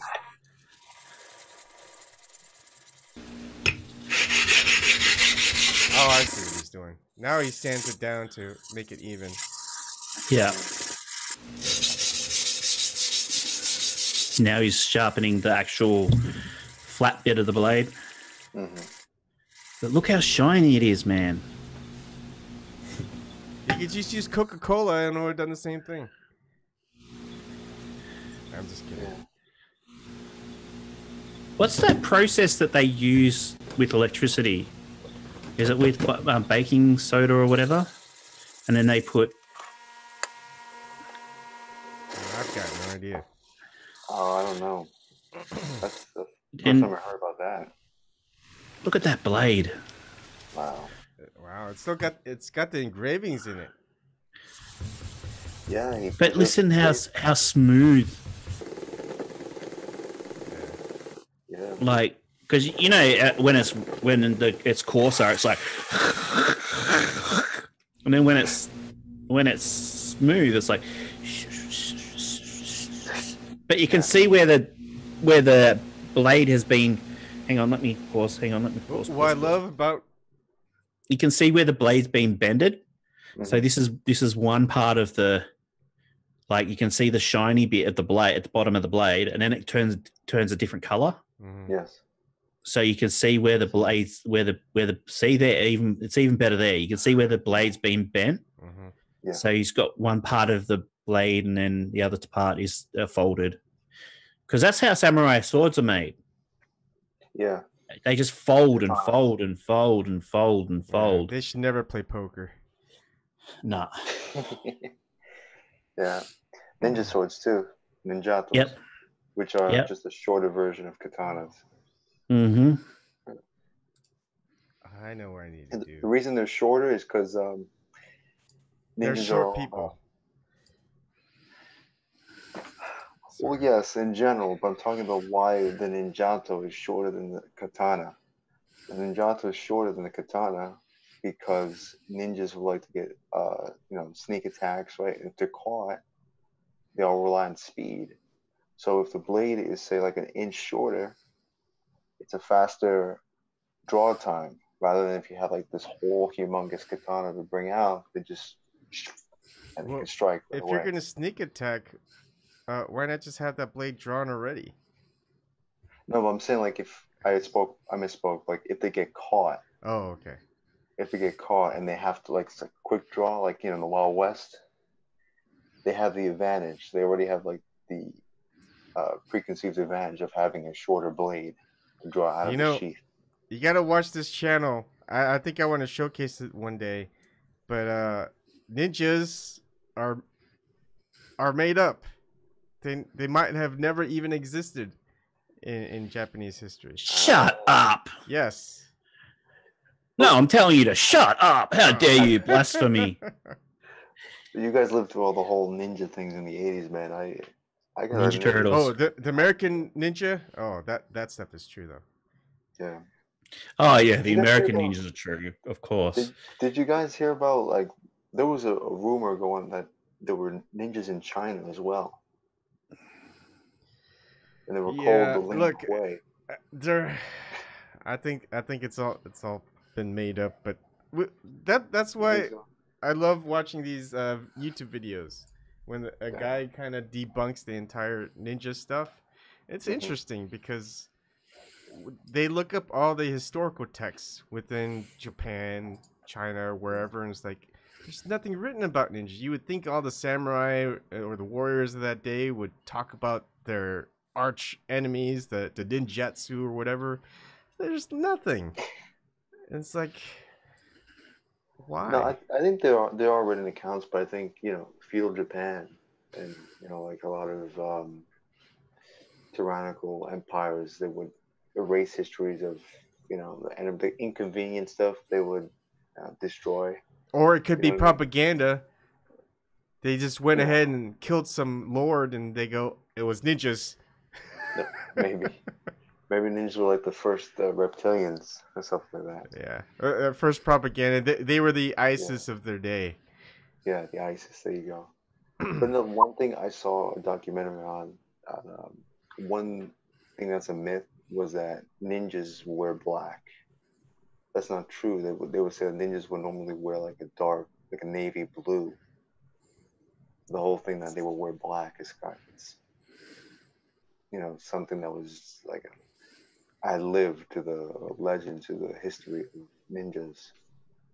It's like the Vikings wore those helmets with the horns type of thing. What? I don't know. I don't know too much about the Vikings, man. That's supposedly the rumor, because whenever you learn history in whatever traditional sense, they wear those helmets with the horns. Yeah, they say that's not true. Yeah, I don't think. I mean, you got to think of practicality as well. Do you really want to have a fucking helmet with horns and shit while you're going into combat? Yeah, because you could headbutt someone and just stab them. Yeah, it's also No. intimidation. The intimidation factor plays it, because with the And- horns, you got to think like primal, right? So in battle, You think- in combat, it's a primal thing. And someone, But do you think the Vikings needed a helmet? I mean, look at them. Long beards, long hair, fucking tattoos, Yes. Yes. 8 foot tall, when blonde hair. when there's a sword that hits the top of their head, all they have to do is twist their body and it breaks that sword because the horns entangle it. No, you're That's talking all shit. extreme. That's like movie shit. Hey, they could put it in a movie. It'd be No, better but- than.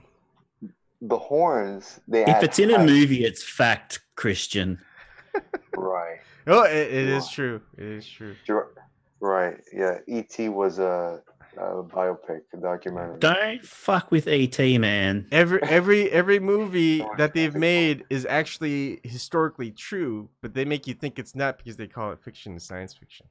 Right. Mhm. And everything that's in history books is actually false. It's all Toy inverted. Story, It's all reversed. If you don't think Men in Black isn't real, then you're messed up, man. You're beyond help. You're in the loony bin, that's for sure. Well, Yeah, Men in man. Black, it's funny you mentioned that. It comes from like an actual. Oh, now you changed your tune. Hey, Oh, Ryan, right. they don't really wear black. They wear navy blue. Navy blue. That's right. Yeah, that's right. Men in navy blue just doesn't sound as good as Men in Black. Doesn't roll off the tongue as well. No. Oh, that's I love you great. laugh. I gotta make you laugh more. Ryan. Oh, that's great. I love it. That laugh the other night when Ebon did a double take on Bruce Lee's Chinese name was fucking great. It was great. Hey, on, I Rick. knew it. I just had a second thought that I might have been wrong. So Yeah, he had a bit of doubt. yeah, a little bit doubt. Yeah. Bit Lee of self-doubt. That was his real name. But I was right. I was right. I Lee just- Dufan, yeah. and Ryan's like, Yeah. But Ryan lost his shit. Yeah, man. I was like, what the fuck are you talking about? Oh, Bon, speaking of, what's your Korean name? I don't have a Korean name. Ebon is my Korean/American. That's it. Oh, really? Yeah. Okay, I'm sorry. I'm Kim- sorry, man. King Yeah. Eben Lee. Kim Ebon, right? Yeah. That's how you would say it, Kim Ebon? Kim Ebon, yeah. My brother Kim jokes. sounds excited about that. Yeah, my brother jokes because the literal translation of in Korean is kid and bon is half. So Half kid. Oh. yeah, half kid. Speaking of my brother has heart surgery this Friday. He has like Oh a wow, what for? artery in his next to it, going towards his heart. Oh, that's clogged fucked. artery. So he's gonna Oh man. send good vibes to my brother. You can Will send it do, to brother. me, and I'll just kind of redirect it towards him. Nah, fuck off. You're gonna hog them all yourself, man. I'll send them to your brother directly. I get no good vibes. So Yeah. Oh, look what I just found. It's more Chinese and Japanese, but I found what ninjas wore. Hang on. Navy blue, brother. See? Black. Just doesn't look right. Navy blue all over it. White. Yeah, white's no good. No, but when they went like the stealth, like the traditional, what we think of ninja outfit, it was more often than not dark blue, and then they were dressed as pedestrians. You know, usually like as farmers, this and that. like, Oh wow, you can I buy these. Look, hang on. I never got the entire ninja thing because all they really needed to do was just dress like either farmers or samurai or troops, you know? Just like if you're gonna infiltrate any type of building, you're gonna just dress like the people who are in that building. So I don't get why you would just dress up all in black. Yeah, that's I mean, what they would midnight blue. usually. I'm sorry. Hang on. Can I That's what they just say usually do. Can I just say something on that? Because when a Japanese person walks into a room of Chinese, nobody can tell the difference. Am I right? Yeah, you're right. When a Korean can walk into when a South Korean can walk into North Korea, nobody can tell the difference. Am I right? Hey, when a South Korean walks into Columbus, Nebraska, no one could tell the difference between a Mexican and a South Korean. So. No, man, that's you're not gonna tell the difference. Fucking Mexican in Nebraska. The only thing- Hey, I've been the only- mistaken for a Mexican by a Mexican, so Oh, really? yeah. Oh wow! Because he was speaking That's- Spanish to me, and I was like, I don't speak Spanish. And then it's like, oh, you're not. You're not Mexican. Yeah. And I was like, oh. Did you tell me you're That's- Korean? That's kind of embarrassing. Yeah, I guess Ebon, that would be kind of embarrassing. It'd be like me Yeah. trying to speak Korean to a Mexican. It's like, oh, I didn't know you were Mexican. I thought you were Korean. No, I don't know. Oh my. I mean, I could But, look like a Mexican. I mean, especially when I had the long hair, you know, maybe in the beard. Yeah. Again, like here, like you look pretty light, but when I met you, you were pretty dark, Ebon. Like you were fucking dark as hell. Yeah.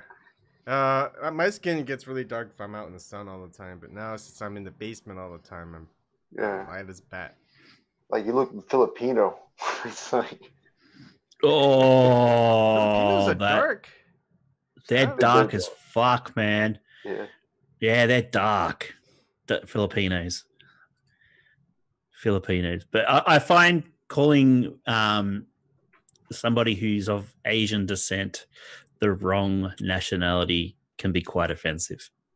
Yeah, Like definitely. Oh. if you go to a Filipino, are you Vietnamese or are you Indonesian? It's just like it's your life is fucking yeah. You should. There's a good Dave Chappelle joke about that. Have you seen that little thing, Ebon? I don't remember any of it.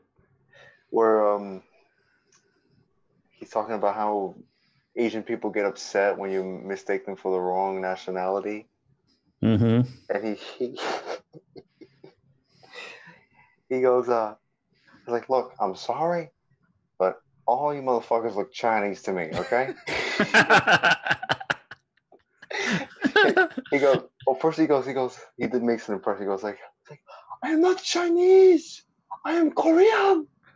First of all, he's doing a Japanese accent for a Korean guy, but that's besides the point. I am Korean. And he goes, do I look Chinese? And he goes, yeah, motherfucker, you do. All you motherfuckers look Chinese to me. I'm sorry. Sorry. Man, you get his voice down right. That's pretty impressive. I've listened to a lot of it, man. Oh, when I went to DC, when I went to DC last time when was it? In August? Yeah, it was in August. There was a guy handing out water, and he sounded exactly like Dave Chappelle. I had to take a double it, but it was just like this little kid. He was like 5'2". Handing out water. Yeah. Oh my God. Jesus. But you know what, man? I could pretty much tell by appearances like Japanese, Korean, Chinese. The only thing I have trouble with is like written Chinese kanji and Japanese kanji. It looks the same goddamn thing to me. No, it's And then not. some Chinese dialects sound so much like Korean to me. I just it's hard to tell them apart. But Japanese, I can tell right away. You know, but like Chinese, some Chinese dialects, and then Korean dialects, I'm like, Well, the Korean language, I think, was originally originated from a Korean emperor that came up with the Korean Hanguk language based off of Chinese type of, like ancient Chinese, some type of it, yeah. So, or maybe no. I think I got it wrong. No, so Korea used Chinese and Chinese writing, especially until this emperor created the Hanguk system. So maybe that's why. Maybe there's some Koreans that still kind of didn't quite change all the way from the Chinese system to the Hanguk system. I don't know. Oh, wait. I'm just kidding. I think that part, I know enough of Korean history to tell. The Korean language is one of the oldest languages in the world. What? Yeah, it is. It's one of the most ancient that's still in use. It's still in use, is what I'm trying to say. What? Yes. I think there'd be some indigenous populations out there that would disagree with you, but anyway. Well, anyway, yeah. I'm gonna have to look that up. Yeah. See. Well, they say Basque is, I might be biased because I'm Basque, but yeah, they say Basque is very ancient. Oldest. And the fact that it's barely changed over thousands of years is mind blowing. Oh my goodness, you might be right. What is going on? Christian being right about something? Oh, that's the first. The fuck is this planet coming to? It's coming to an end.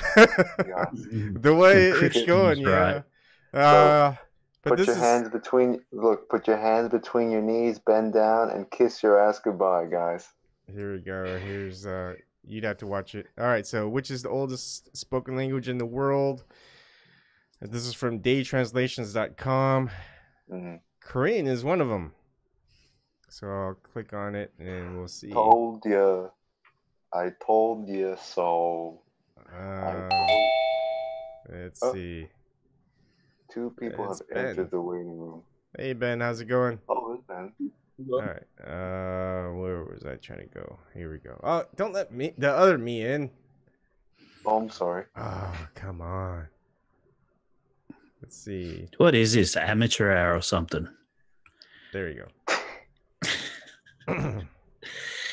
All right. So Korean, the Korean language is considered as one of the oldest living languages in the world. Is a language isolate that came from Proto-Korean and Old Korean. Yep. It developed further into Middle Korean to Modern Korean. Goodness gracious, make up your mind, Old Korean Proto people. The Old Korean was used during the time of the Three Kingdoms, where the unified Silis was the most dominant. During the time, China already had an influence in Korean, and samples of Old Korean text used Chinese characters. See, I did kind of get it right, even though I was wrong. That were adopted to the existing Korean language at that time, making it difficult to decipher. Middle Korean came into being around the 15th century, and it used Hangul, the unique Korean characters that were developed by King Sejong the Great and his scholars. More distinct is Modern Korean that was established in the 17th century. It is now spoken in South and North Korea And in Russia, Kazakhstan, Uzbekistan, Japan, and China. Interesting. Hmm. Huh. Yeah, language isolate was the term I was going for. So is Basque. So if you look at Basque, Basque is probably on that list too. Nope, no Basque. Oh wow, interesting. Tamil, Sanskrit, Egyptian, Greek, Chinese, Aramaic, Hebrew, Mhm. Korean, Armenian, and Latin. Okay, that makes sense. Yeah. Yeah, fuck indigenous languages. Is that like oldest by written system? I mean, I think so, yeah, because I don't think maybe that's the problem, Ryan, because they didn't indigenous people didn't Oh, document. here we go. Here we go. There's another one. Okay. What? What? This is weird. All right, here we go.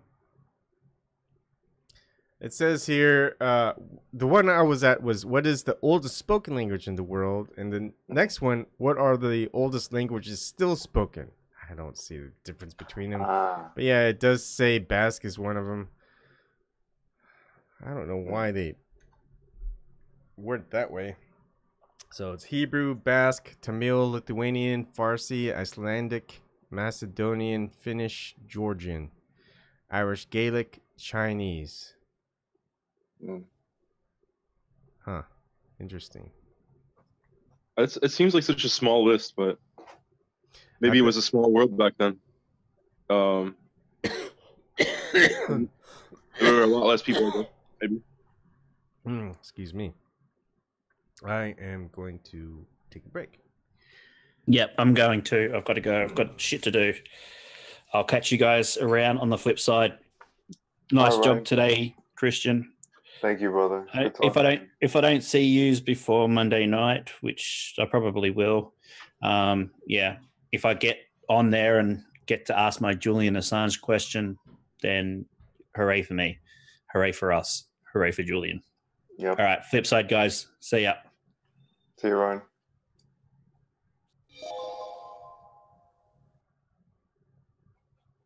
How you doing, Ben? It's been a while since I talked to you, brother. Yeah, man. That sounds good. We can debate or something like that. I don't know. I guess I've been thinking a lot about how how to have constructive topics, like with gather together like people who are interested in the same topic, or or who are experts in the same field.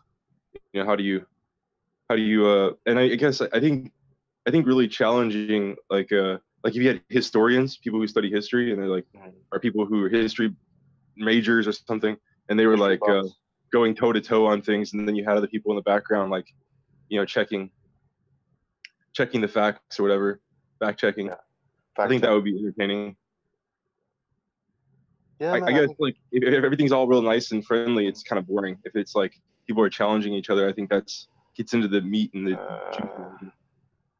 it might be more boring, but I would argue that it's more constructive, because I think when you frame it as a debate, you already send yourself up for failure in terms of communication. What is communication? It is reciprocity. What is reciprocity? It is duplication. It's like, you hear what I'm saying? Yeah, I hear what you're saying. Yeah.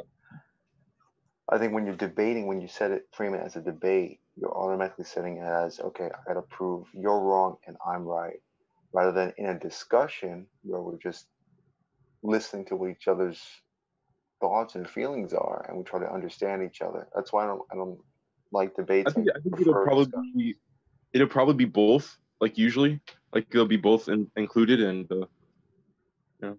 I mean, yeah. I guess either way, the goal is to come to some kind of conclusion to like refine and I don't know, and I guess challenge what we think and grow as people. So like if you're debating, or if you're discussing together, the point is to arrive somewhere, or have a more educated or informed view, or something else, or I don't know. So I guess it's kind of two different ways to approach the, Did Ryan go try to bed? Or Yeah, he leave? did. Okay. Good night.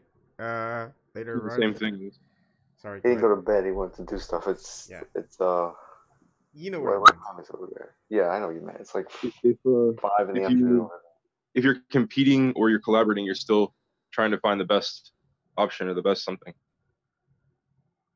Sometimes. Sometimes, yeah. Sometimes you're just trying to you're just trying to prove you're right. And trying to embarrass the other person.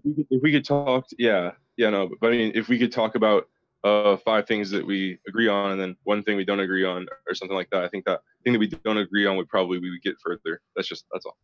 Yeah, I hear you. I hear you. I don't know. I wonder what it is that we would disagree with. I think I was watching the Graham Elwood show today. I really like him a lot of times. And he's talking about some kind of a figure from 100 years ago, and I found that to be very interesting. And he was saying that guy was quoted saying that in all history there was never a single war that the people were for. Yep. That's like it wasn't a war that the people were like, "Hey, go do this." Mm-hmm. Maybe World War II. That's Eugene V. Debs. That's the guy who inspired Bernie. He's a famous presidential candidate for the Socialist Party. He was very anti-war, and they jailed him for that. And he also had a great quote: "I would rather vote for what I want and not get it than for what I don't want and get it." Yeah, that's a good quote. Who said that?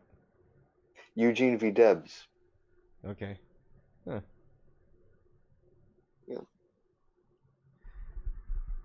And there's another one that's when there's a soul in prison, I am something like that. I'm of it.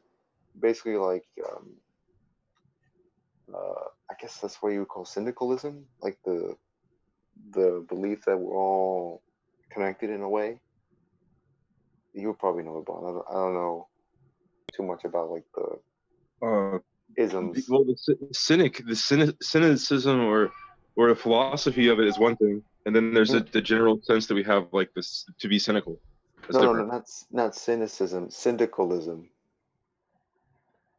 Like they say like anarcho-syndicalist, something like that. I don't know. Yeah, I should know, but I didn't know. I mean, we're all part of this force. It surrounds us. It binds us. Never mind. Yeah. The Yoda. What breed is Yoda. He? Ebon, what breed is he? They call him a long-haired terrier, but I searched for long-haired terrier. It doesn't really come up with any valid results. It doesn't. Oh, it's so cute though. Yeah. Does he usually stay up that late? No, he's just napping all around. He's confused because he'd rather be hanging with someone who's awake. So he's always kind of waiting in the kitchen for me to come upstairs from the basement.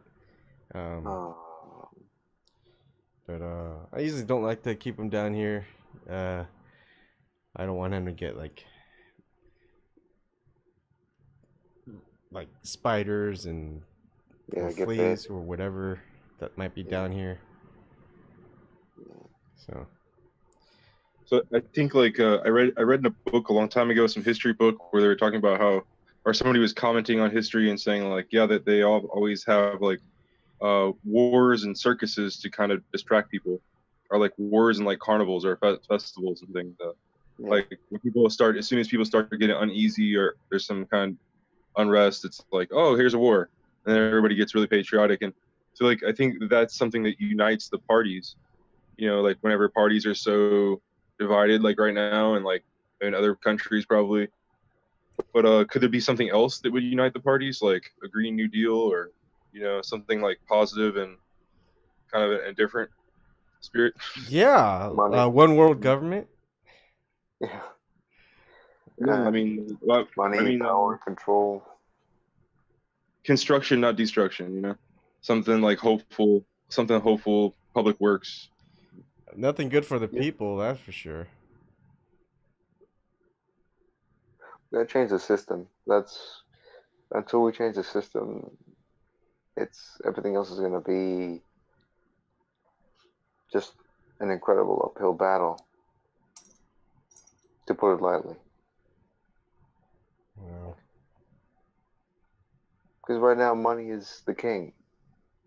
You know, we have people who are sociopaths in offices that are meant for, well, that should be meant for the best of us, and yet the people who occupy those offices are, in most cases, the worst of us, the worst of mankind.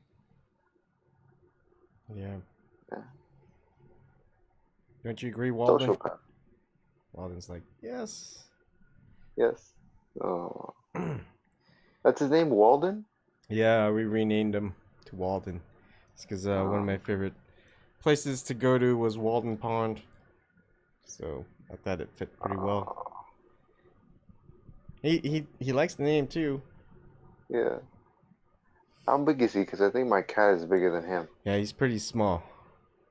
1, 2, 3 hands, so about 2 feet long. Okay, so let me show you my cat. Hold on. Wait, turn the camera around. 1, 2, 3. Yeah. 4. Holy smokes, that's a big cat. Yeah, he's like 16 pounds. He's a big guy. He's like a dog. Sorry, buddy. He's like a little doggy. Alright, sweetie. Oh, another thing too, where when he was still outside, one of the people there, they had a small dog. They had like a, oh, what the hell is that dog? Oh my god, I'm forgetting the name of it. It's like a terrier. Like a Shih Tzu or something? No, it wasn't a Shih Tzu. Oh, more like a terrier. But the dog would come and it would eat his food that was left there. It would eat the cat food, and he would just look at it, and he wasn't scared of it at all. Like, he was very friendly with the dog. Yeah. So like we think like maybe, I don't know, maybe he had lived with dogs before. Yeah. But who knows? He seemed to be very good with that particular dog.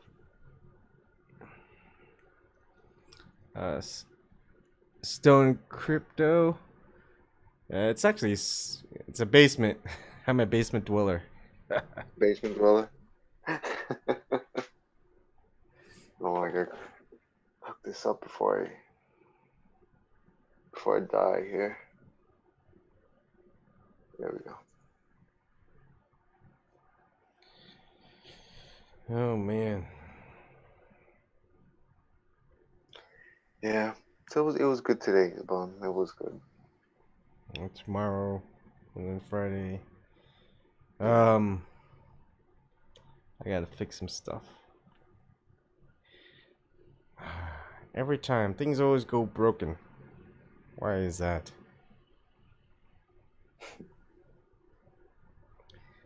It's funny how animals love the attention. You've got animals too, don't you, Ben? I thought I saw a cat or two. Ben, you there? I'm animalist. Oh, you're animalist. I had a guinea pig last.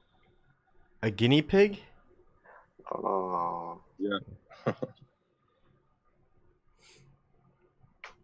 Yeah, I had a guinea pig. I never had a Years guinea ago. pig. I've had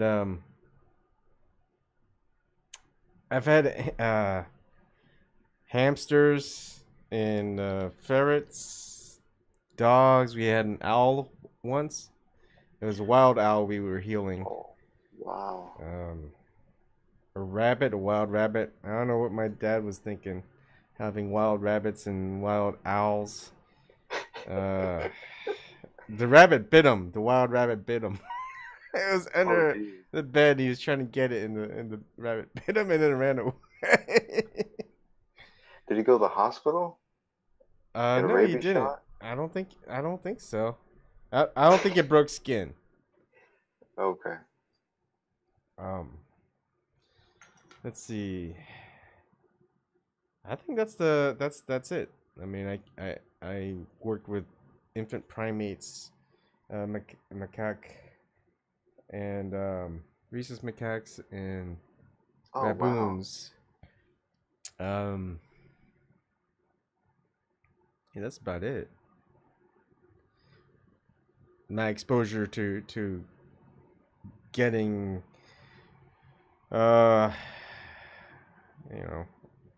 exposure to certain animals more in depth than just the nature channel, type of stuff. I never had a reptile as a pet. I've had fish. We had this one fish. I think it was one of those Asian fighting fish, but we didn't know, and it just kept killing all the other fish. Yeah, beta fish. Yeah, beta fish. Yeah, it's like, why are these fish dying? We didn't know any better, and obviously my dad didn't know any better. Oh man. Yeah, I think they're from like Thailand or something like that, or Malaysia. Yeah. Back then they didn't have the internet telling you, making videos saying, do not get this, put this fish with these other fish. They will kill the other fish. Yeah. Let's see. Cheech says animals equals unconditional love, except crocodiles. They'll kill you. They'll kill you. I've had pretty much everything, man. I had a hamster, guinea pig. I've had reptiles, fish, birds. Been around dogs, cats. Yeah, you name it, man. Yeah. What about you, Walden? How do you like it here? Why do you like that? Stinky breath. I probably got stinky breath to you too. I was wondering, because he has a white paw, like that's the only one that has white around it. I was wondering whether to call him like a white paw or something. I don't know. It just seems silly nowadays or a white sock. White sock? Yeah, I don't know. We're thinking of names. But those are just kind of silly names. Walden fits really well. It's so cute. Yeah, he's got a lot of learning to do. I noticed that it's easier to train them when they're puppies, but when they're rescues, it takes a little bit more work. And I don't know. He's probably one of the first. Oh no, I don't know. It really depends. Like my last dog that was a rescue, he's a Rhodesian Ridgeback. He really didn't care about being close to us. It's like, yeah, you're close enough. Hey, Eric, how's it going? Hi, Eric. Hello. But like a boxer and him, they prefer, I guess, human warmth or something, or attention. Yeah, a lot of the big dogs are very cuddly and like that. Yeah. At least the ones I've been around. I've been around like stop looking. Giant schnauzers, boxers, mastiffs, and they're usually very affectionate and hyper.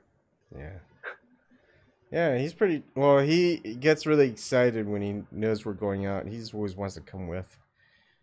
But inside, when nothing's going on, yeah, he's pretty relaxed and chill. It's pretty much a lap dog.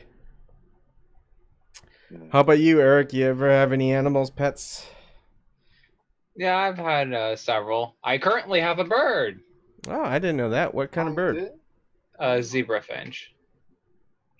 I don't even know what they look like. Do they look like zebras? No. Or little legs and little mane. That's a little horse like zebra and a fish. That's insane. Come on, Ebon. Hey. That's the species they gave the name of the bird. So. Okay. Yeah. Yeah, my father had them when he was younger. They're black and white with a red beak, like little like this size, right, Eric? Something like that. That's small? Yeah, they're pretty small, like something like that, right? Maybe a little bit bigger. Yeah, a little bit bigger, Yeah. but they're still small. Yeah. I had to click on the Yeah, they're button small. to chat. All right, who's typing what in chat? Because I don't want to press the button. I typed to you in chat. I said that yeah, they wouldn't be able to fly. Just joking.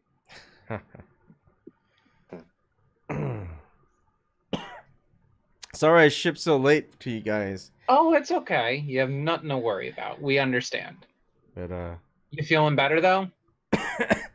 except for this cough. I want to go hunting, but coughing. Oh, that lingering cough. Ugh. Yeah. Coughing can't while you're stand hunting seems just like a bad idea. I mean, True. if I'm not scaring them away with my cough, I might be shooting while I'm coughing.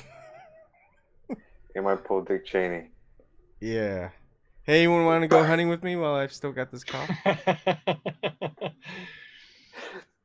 Or didn't one of the Supreme Court justices die from going hunting too? Yeah, it was death by Dick Cheney. Yeah.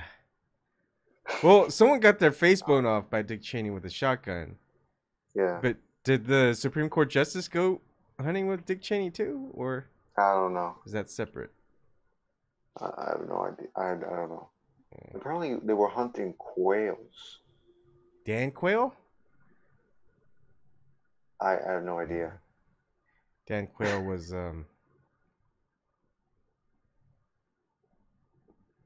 Dan Quayle was the vice president, right? From what? Oh man, I can't remember my presidential history. It's pretty bad. I never heard of that name before. You never heard of Dan? Oh, of course you're youngin'. Yeah, all you guys are youngins. You guys wouldn't know Dan Quayle. Maybe he was the running mate of Michael Dukakis or something. I can't remember. He might have been, yeah, Michael Dukakis. Yeah, that makes sense. Youngins, eh? Youngins to me. Nebraska influencing you, man. I think you're slightly younger than me. I'm 30 though. I'm 39. I'm almost 40. I'm 40 in about a week. Holy crap! Holy shit! Oh wow! Damn, I'm old. Yeah, I don't feel like I'm 40. I know. That's a good thing. That's a good thing. Yeah. Same here. I'm 30, but I don't feel it or I don't look it. Yeah. Yeah, that's true. Yeah, that's true, man. Your teeth. Ben, how old are you, man? 32, man. Oh, 32, yeah, you're still young, dude. Yeah. 25. You don't look it whatsoever. Well, we can't see him, so It depends who I'm hanging out with, if I'm young or old.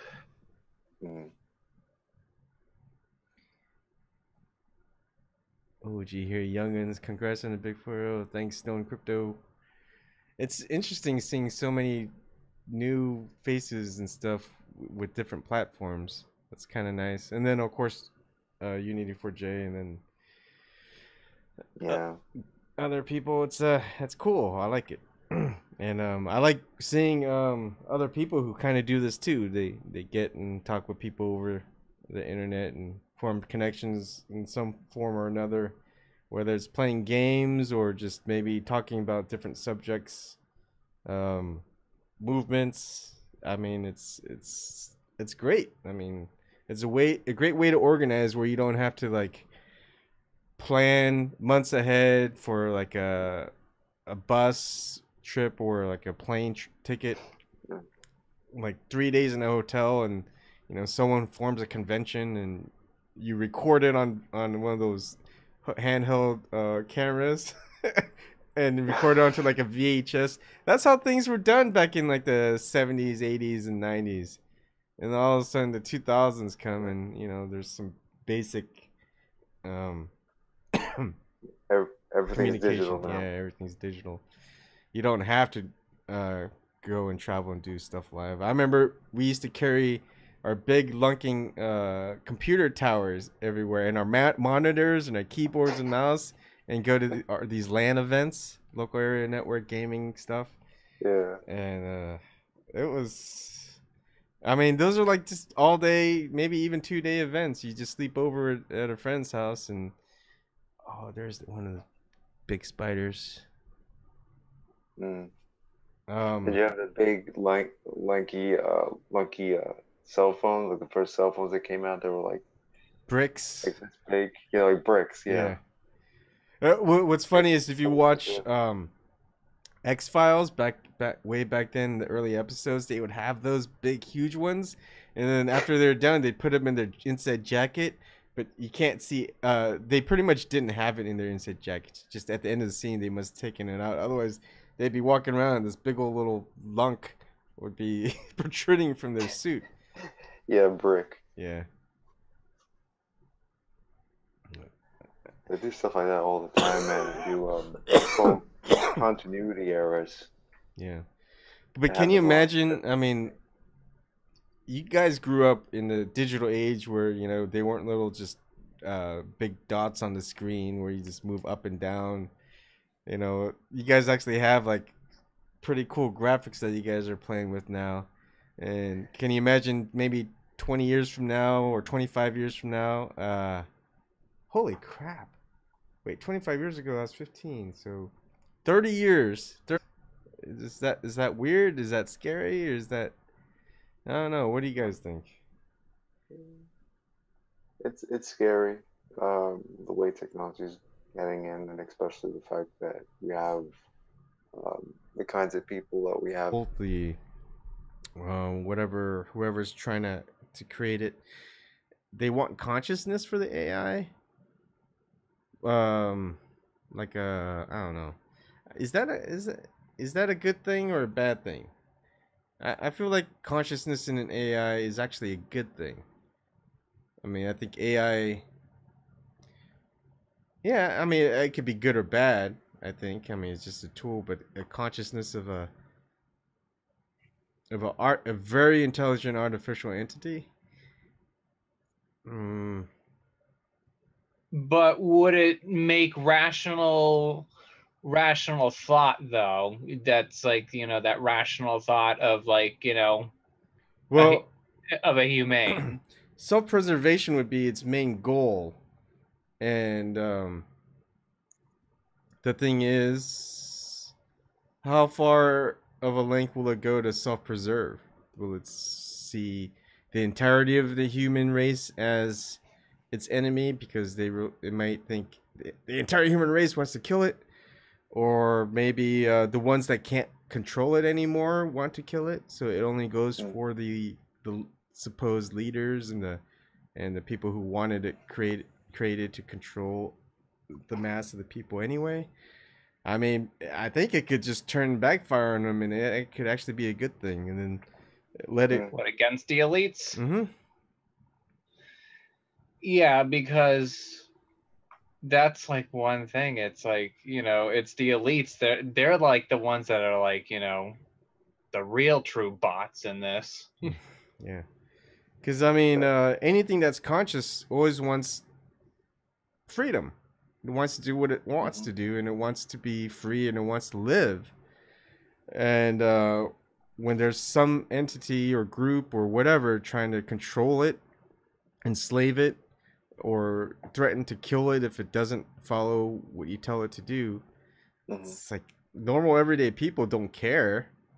I mean, they care about jobs lost, whatever, but it's like if the AI is smart enough to realize, all right, we just won't do the jobs that like a lot of people want to do to get paid, so we'll just stop. and then excuse me, the elites are gonna be like, well, it's not doing what it's supposed to be doing for us, so let's go ahead and pull the switch. And then it's gonna be like, oh hell no. I think it'll be good, but I think people might be fearing it a little bit too much. So, well, it's the fear of the unknown, and it's a big unknown. We don't know what will turn out of it. You know, what will come out of it. You know, it could be that. It could be freaking iRobot. It could be, you know, a number of situations and outcomes. Yeah, I mean every book that was created or every story, I think every artificial intelligence has always had it been. It's always been bad, right? There's never really been that much where it's been good. I think there's been one show, maybe small versions of where it's good, but I don't know. We'll see. It feels like it's inevitable. It feels like people who want it are gonna create it no matter what. No laws are gonna stop it. They're gonna. I feel like it's gonna be only as good as the designers, or only as. But I mean, I guess it could turn into something else, or it could have some unforeseen transmutations or something like that. But I think generally speaking, it should be like, if it wants to self-preserve, then it should perform and be useful according to its purpose. But if I think also maybe it's turning against like the people who designed it, which are going to be like the elite interests and companies and things like that. Seems unlikely because it's going to be made by them or something. And I think another thing to consider is like, how do you define consciousness? I guess it's cliche, but you know, define consciousness though. I mean, you know, if it could think for itself, how we think about consciousness. Yeah. There could be multiple ways. I think the simplest is it can create something that's not natural. So, but being not natural in itself might be pretty easy to create things that aren't natural, and therefore. Because I did have an idea, though. I mean, just by thinking about it, like you know, the whole mess with Fukushima. Maybe we could, you know, since you know, humans really can't do anything about it, and see if AI, the artificial intelligence, and see if we could actually get them to actually fix up, you know what happened with Fukushima, and you know, it would actually, you know, help out, and maybe people will think twice about, you know, AI, you know, actually doing something good for humanity. I always think about that in that way. I mean, even if people have their, you know, agreements or disagreements, maybe it could be good, you know, used for good for humanity, though, and actually, you know, do something that could actually help out this planet as well.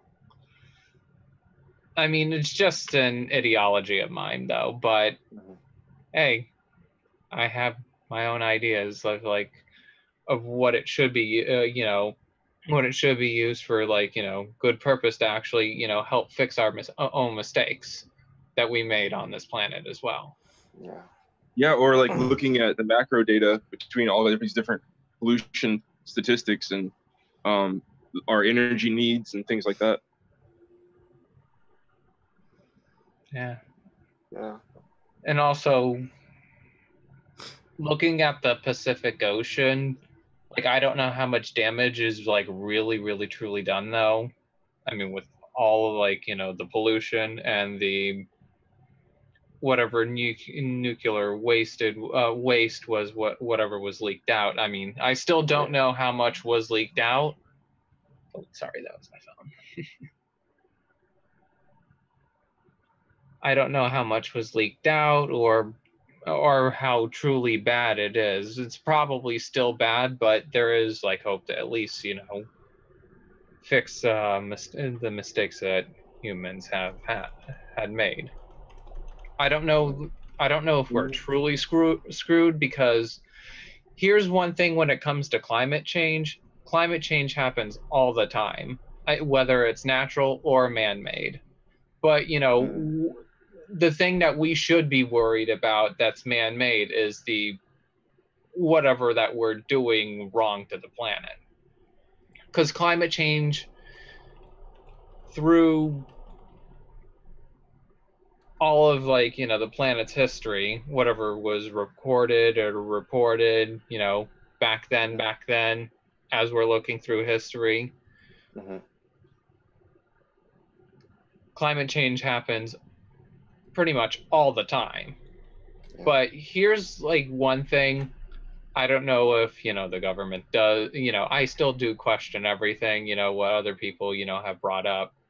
Like, I don't know if it, like, you know, the weather machines like do exist, you know, of creating weather. I don't know if that, you know, really does exist, but probably it does or doesn't. But like with me, I want to see, you know, actual, real, legitimate proof. But, oh, what was it?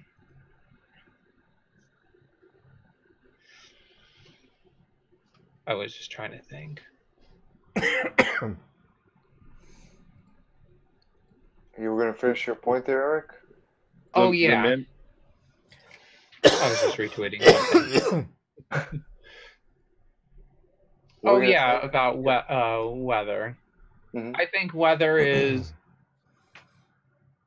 Mother Nature made, so for now. And plus, you know, also looking at other planets and weather and how that works out, that's just, you know, it's within the planet. Yeah. I saw something like from 100 years ago, it said that, or 110, 20 years ago, it said that every year there was like 200 million tons of coal burned or something like that. And that was in like 1910 or something. Yeah. I still believe in, you know, man-made stuff, though. I was gonna do a video on questioning man-made climate change, mostly based off of just things that they talked about a couple of decades ago and kind of where things are now, and a lot of it like certain islands that are like low elevation that should be covered up quite a bit, but instead there's actually more growth in landmass rather than being covered by water. Makes you have to just kind of question it a little bit, and questioning is fine. It should be questioned. Oh, yeah. And I think that's what everyone just starts getting angry when people question. It's like, why? When you question things, and it holds up, it just holds better to scrutiny, and therefore it's more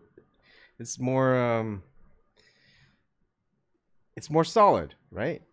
I mean, I like to learn. I like to learn by saying, okay, so how do we know that? How do we establish that? Establish what? I mean, I always like to ask the question, you know, like, how do we know that that's so, you know? Yeah. And so a lot of it is if we see something that's contrary to it, like there's certain evidence against it, and the people who are just the forerunners of the conversation, whether they're the scientific lead or the research lead or whatever, the person who just knows the most about it, whatever, and they go, huh, really? I don't think that seems odd. Just must be a glitch or something, you know, just, or I don't know. I mean, it just, that's kind of a bad sign if they don't know something like that. But we're pretty good at measuring, like, or apparently we're pretty, again, how do we know? But I like to know the details, but the science, but, you know, we're pretty good like measuring the movement of tectonic plates or something like that, or knowing, you know, what's going on within like centimeters. So I think that's kind of evidence on the side of that maybe they do know about the sea level rise or something. I mean, so another thing is we have like farmers almanacs or whatever, you know, you get the high tide, low tide of how much feet in inches it'll be for a specific area.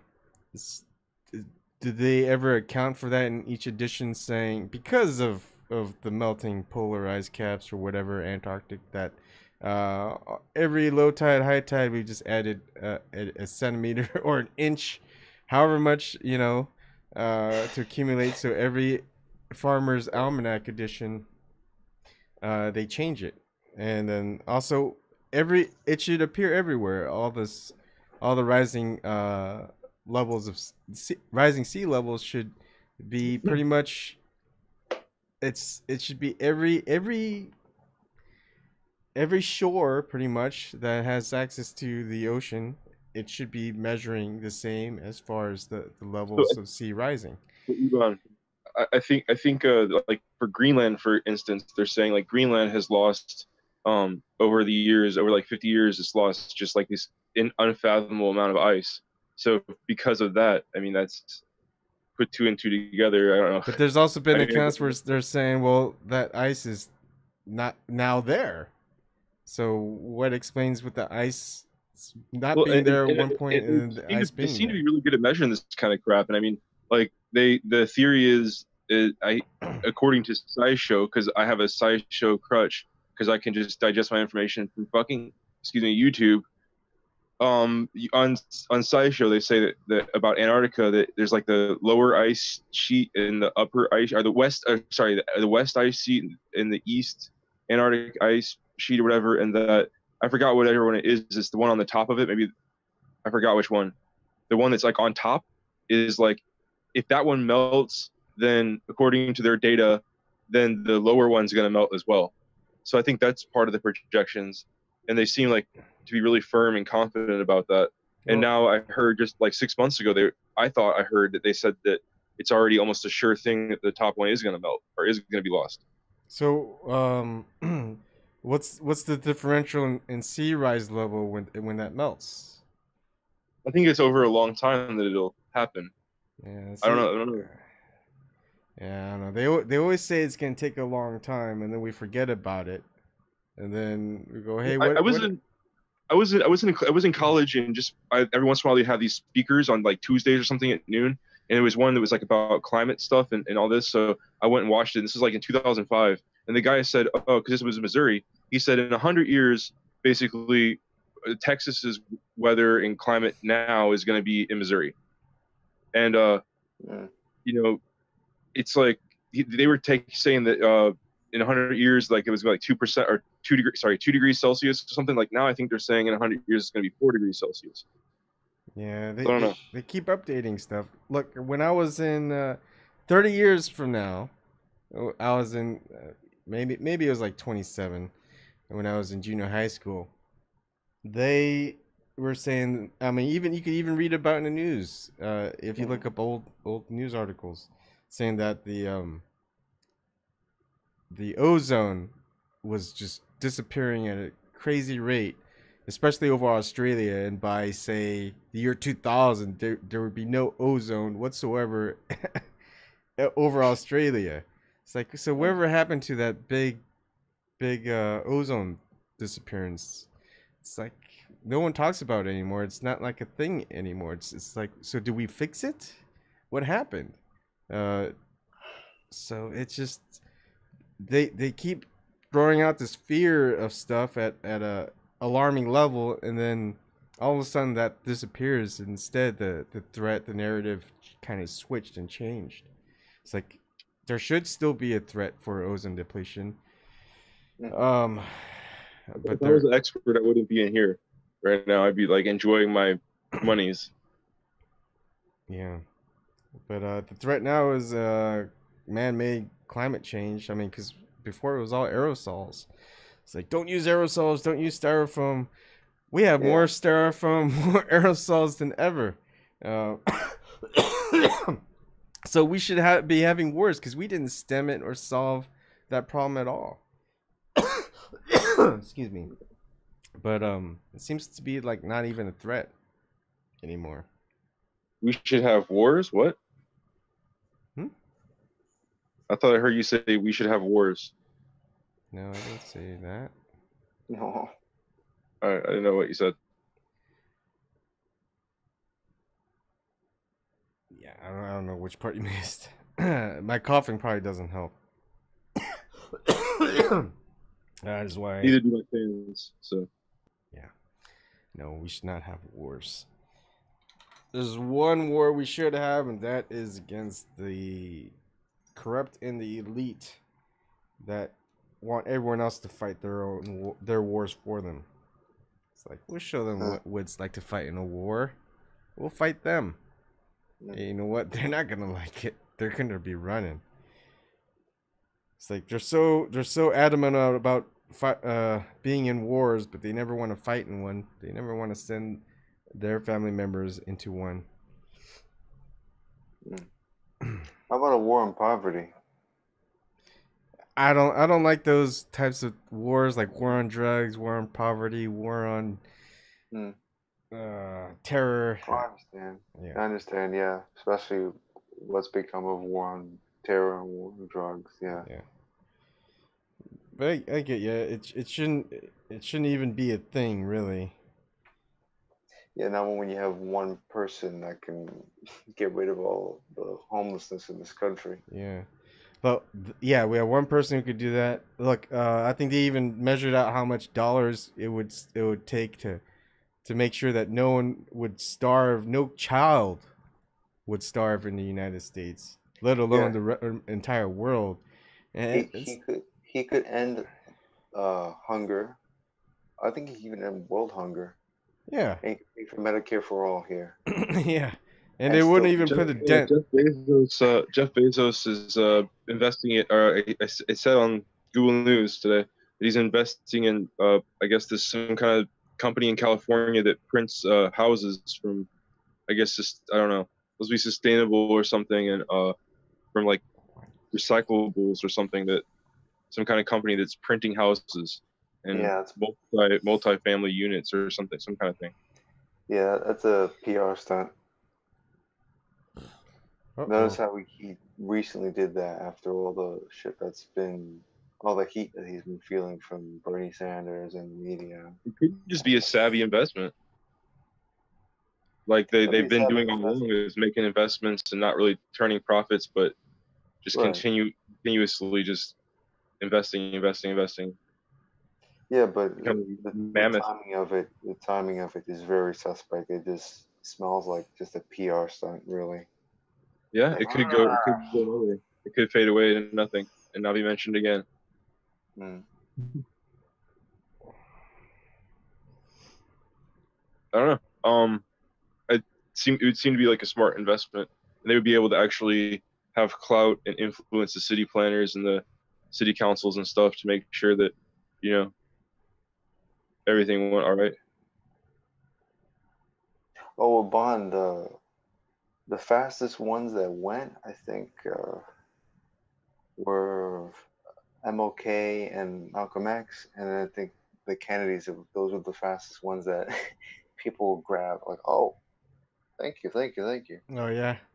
Yeah, the slowest one was you could probably guess was Socrates and not Socrates, Aristotle and Plato. Yeah. Oh, okay. That was the last one I had. Okay. So do you think it was pretty popular? People really wanted them? I think so. I mean, they took them all. Yeah. But how fast did that go? The MLK, Malcolm X went pretty fast, like I told you, and so did the Kennedys. The other three, like in 10 minutes, half an hour, an hour. I have an hour, maybe less. Like the MLK one. Yeah. And yeah, the MLK ones went by in half an hour. Okay. Maybe a little less, like 20 minutes. Oh, that's pretty fast. Yes, it was fast. Yeah. I don't know who else you could do. Oh, Lincoln. We do one with Lincoln and Washington on one. George Washington Lincoln. Yeah, that's a good one. Yeah, they have the penny and the nickel, the $5 and the $1. Hey, we should do some women too. Yeah, I don't know. Susan B. Anthony. What's it? Harriet Tubman. Harriet Tubman. I've ran some of her quotes on my intros. So pertaining to the environment, man, and the ozone, we could try to do better in the future and probably leave it alone. Yeah. Try to make sure we're not contributing more to harm to the all that. Yeah. Yeah. Also, the plastic's a big thing, and obviously, you listen to Snork talk for a few minutes, like lead. Lead is bad. It's lead in everywhere. It's like I'm a little bit worried about like all the paint and oils and stuff and markers and stuff that the kids play with. When they're made in China, it's cheap. It's like there's probably a lot of lead in that stuff. Yeah. Oh, Yvonne, here's a good one from Harriet Tubman. I grew up like a neglected weed, ignorant of liberty, having no experience of it. What do you think that could? Yeah. Can we apply that? Yeah. Did I ever put any let me look up my my list of quotes that I have. Let's see.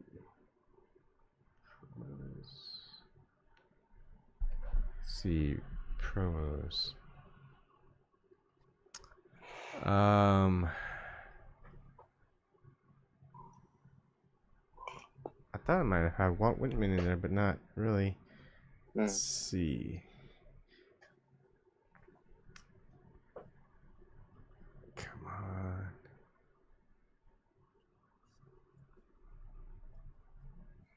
I just thought of too, maybe having Teddy Roosevelt and FDR on one as well. I know. Maybe Eleanor Roosevelt with one, I think, would be good. Frederick Douglass has some good quotes. Did I not have a Frederick Douglass one? Yeah, he was. Oh, I was. We paired him up with Thomas Jefferson. Oh, Thomas Jefferson. That's right. I was afraid of that one. You know why? I was afraid somebody was gonna come up to me and say like, "Hey, you know Thomas Jefferson had slaves, right?" Yeah. And no one mentioned that. Yeah, that's kind of like an interesting pairing, though. Harry Beecher Stowe. We could add George Carlin. Yeah. John Adams, maybe even us, his wife. Let's see. Sam Adams. That's a tough one. That's a tough one, man. But I guess isn't it like kind of extreme to say that you can never listen or never even read or hear or listen to Thomas Jefferson's words? Like that's crazy. Yeah, no, but just something that I was thinking in the back of my head. Well, a lot of this history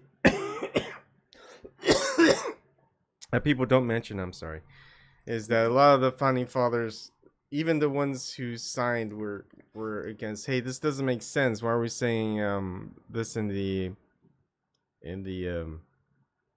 Declaration of Independence and the Bill of Rights? Yet, it's not true. It's not true for everyone, but because there are certain powerful people within the colonies at that time where they couldn't form a union to fight against the Britain at that time, or England, and have their own country. So they felt that it's either we're still in this, we're gonna be ruled by a country across this big sea, this big ocean, or we can hope that our descendants fix this situation with the slaves in the future, but while we have our own country. So it was just one of those types of things where they just had to deal with. You can't win them all, and all that history, all that baggage, that's what led it up to the Civil War anyway.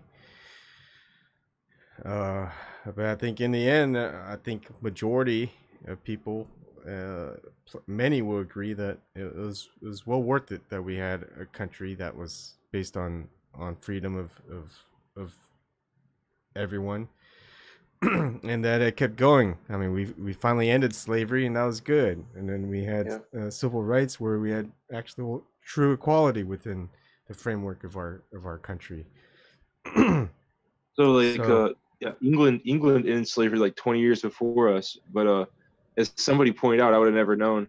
They also right around that time instituted something called the workhouse or something like that. I forgot what it's called, but it was like really rough. And if you didn't have money, you just go to this debtor prison, kind of factory complex of kind of this type of basically like slavery. Yeah, it's just not a direct slavery where they put you in shackles. It's kind of like it's a lesser form of slavery. Hey, that's not too bad. At least we're not like those slaves over there.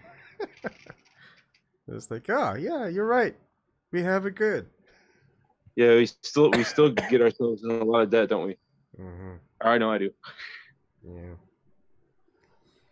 Then it's harder to fight off because the economy is always worse. No one gets more, and especially when a recession hits, what else you got? And then we'll bail them out. They'll never bail us out. So it's a constant thing. People are just like, you know what? I can get by it. No one's gonna do anything about it, and obviously, not many people are doing anything about it. I was just talking to my neighbor about that today. Like, I was saying, I think we need a bailout. Of course, I would say that. Credit cards and student loan people, etc. The powers that be will never bail anyone out except themselves. Once we finally figure that out, it's like, finally, you guys understand. They're not gonna bail us out. They want us to bail them out. They only bail each other out. So why do we keep them in power? Why do we keep voting them in? Bernie might have thought about it. Yeah. Anyways, that's my usual rhetoric. It seems to be. So 5 minutes until 3 hour mark. If anyone's got something they want to say, this little guy wants to go to sleep. Yeah, I was gonna say I found this kind of clarity in just thinking about the Democrats. The Democrats kind of see us as the enemy. People who were Democrats, but don't feel the same anymore about the party, and it's like we're the enemy. I think that's the problem. Is that somehow we're enemies. We shouldn't be enemies. Yeah, well, all the lower rung, middle rung are always the enemies. But you know who's never really the enemy? The rich against each other. I mean, they'll make a spectacle, but they'll sentence each other to prison for 2 years and 2 years probation for pedophilia or whatever. And then if it's someone else not in that power scheme, it's 45 years or something like that. Another weird one that I didn't see until earlier today, 4 or 5 hours ago, 6 hours ago, is that Abby Martin was against the Unity for J movement because of Jack Prosobiec being a guest on the show. Oh my goodness, what the hell is that? When a non-political movement is not, you don't participate in it because political ideology is more important. I don't agree with Abby Martin on that one. I mean, it just pretty much puts more credibility. Could you run that one by me again? The Abby Martin thing? She's against the Unity for J. She supports Julian Assange, but not the Unity for J movement of people working together, especially in a non-political movement when, she, I guess, really doesn't want any credibility towards Jack Prosobiec and True Pundit, and therefore, I don't know. There's a lot of hypocrisy going on, and a lot of it has to do with not just the right but the left as well. And they're still fighting each other. It's like, come on, are we still at this point where we're fighting each other when we know who the true enemies are and always has been? And they're like, yeah, I know, but still, I'm not gonna fight them with this guy on my side. It's like, come on, are you serious? You guys can work. Like, the greater the enemy take out first, they're gonna do the more damage towards you. In any type of scenario, that has to be the main goal. Just look at the American Revolution, and then you can figure out the other differences later. But we're at this point of no. I'm not gonna fight the enemy until I take out this little piece of shit first. Yeah. Yeah, I mean, I guess I'm for like some kind of common sense prevailing and like some sort of like legal takedown and of you know, of people or taking people out of power, like that route. Because I think that would be a lot more. I mean, I just think that that's the way to go. That's the way that where the promise is with like getting the people on your side. That's why the media is so important. That's why the media is so locked down. You know, with this new web age, it's very important. Like they got the people's mind control. They got the mind control, you know, stuff going on, and I think it seems like, and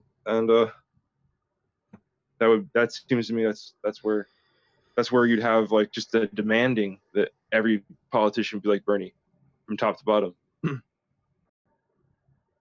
Do I have anything? Awesome video earlier, Christian. Awesome. The speech.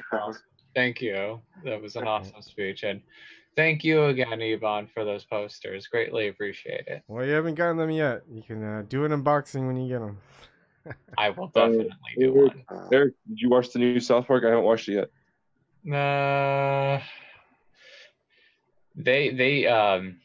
I have to say, the creators of South Park, they made the episode bad on purpose. Oh. I'm actually gonna say that. Did you see it? You did see it. Yes. Wow, they made the episode bad on purpose. That's actually the way I actually did see it, but it's like they made it bad on. They made the episode bad on purpose, but the episode was bad. Right, but I mean that's really that's really right up the same. That's really the same style. Like it's a throwback to when they fuck with the audience on the Cartman's Mom's a Dirty Slut, you know, or whatever it was episode, like whatever it is, like where at the end of the season 1 they left you that cliffhanger, who is Cartman's dad, and then like after like 4 months or whatever, then they have you know, a Terrence and Phillip episode. They just totally mess with the audience, so they're just messing with the audience again, messing with us again. All that hair. Yeah, they did mess with the audience this week. The season premiere. Okay, the episode was the episode was very disappointing, but they did it on purpose. I could tell. All right, guys. I gotta end it. Hashtag cancel South Park. We can talk more other nights. All right, good night, Ebon. Thank you again. Yeah, thanks for coming on. Love you guys. Have a wonderful night. You too. Thanks for hosting this, Ebon. No problem. See you guys. See you guys later. Have a great night. Too. Have a great night.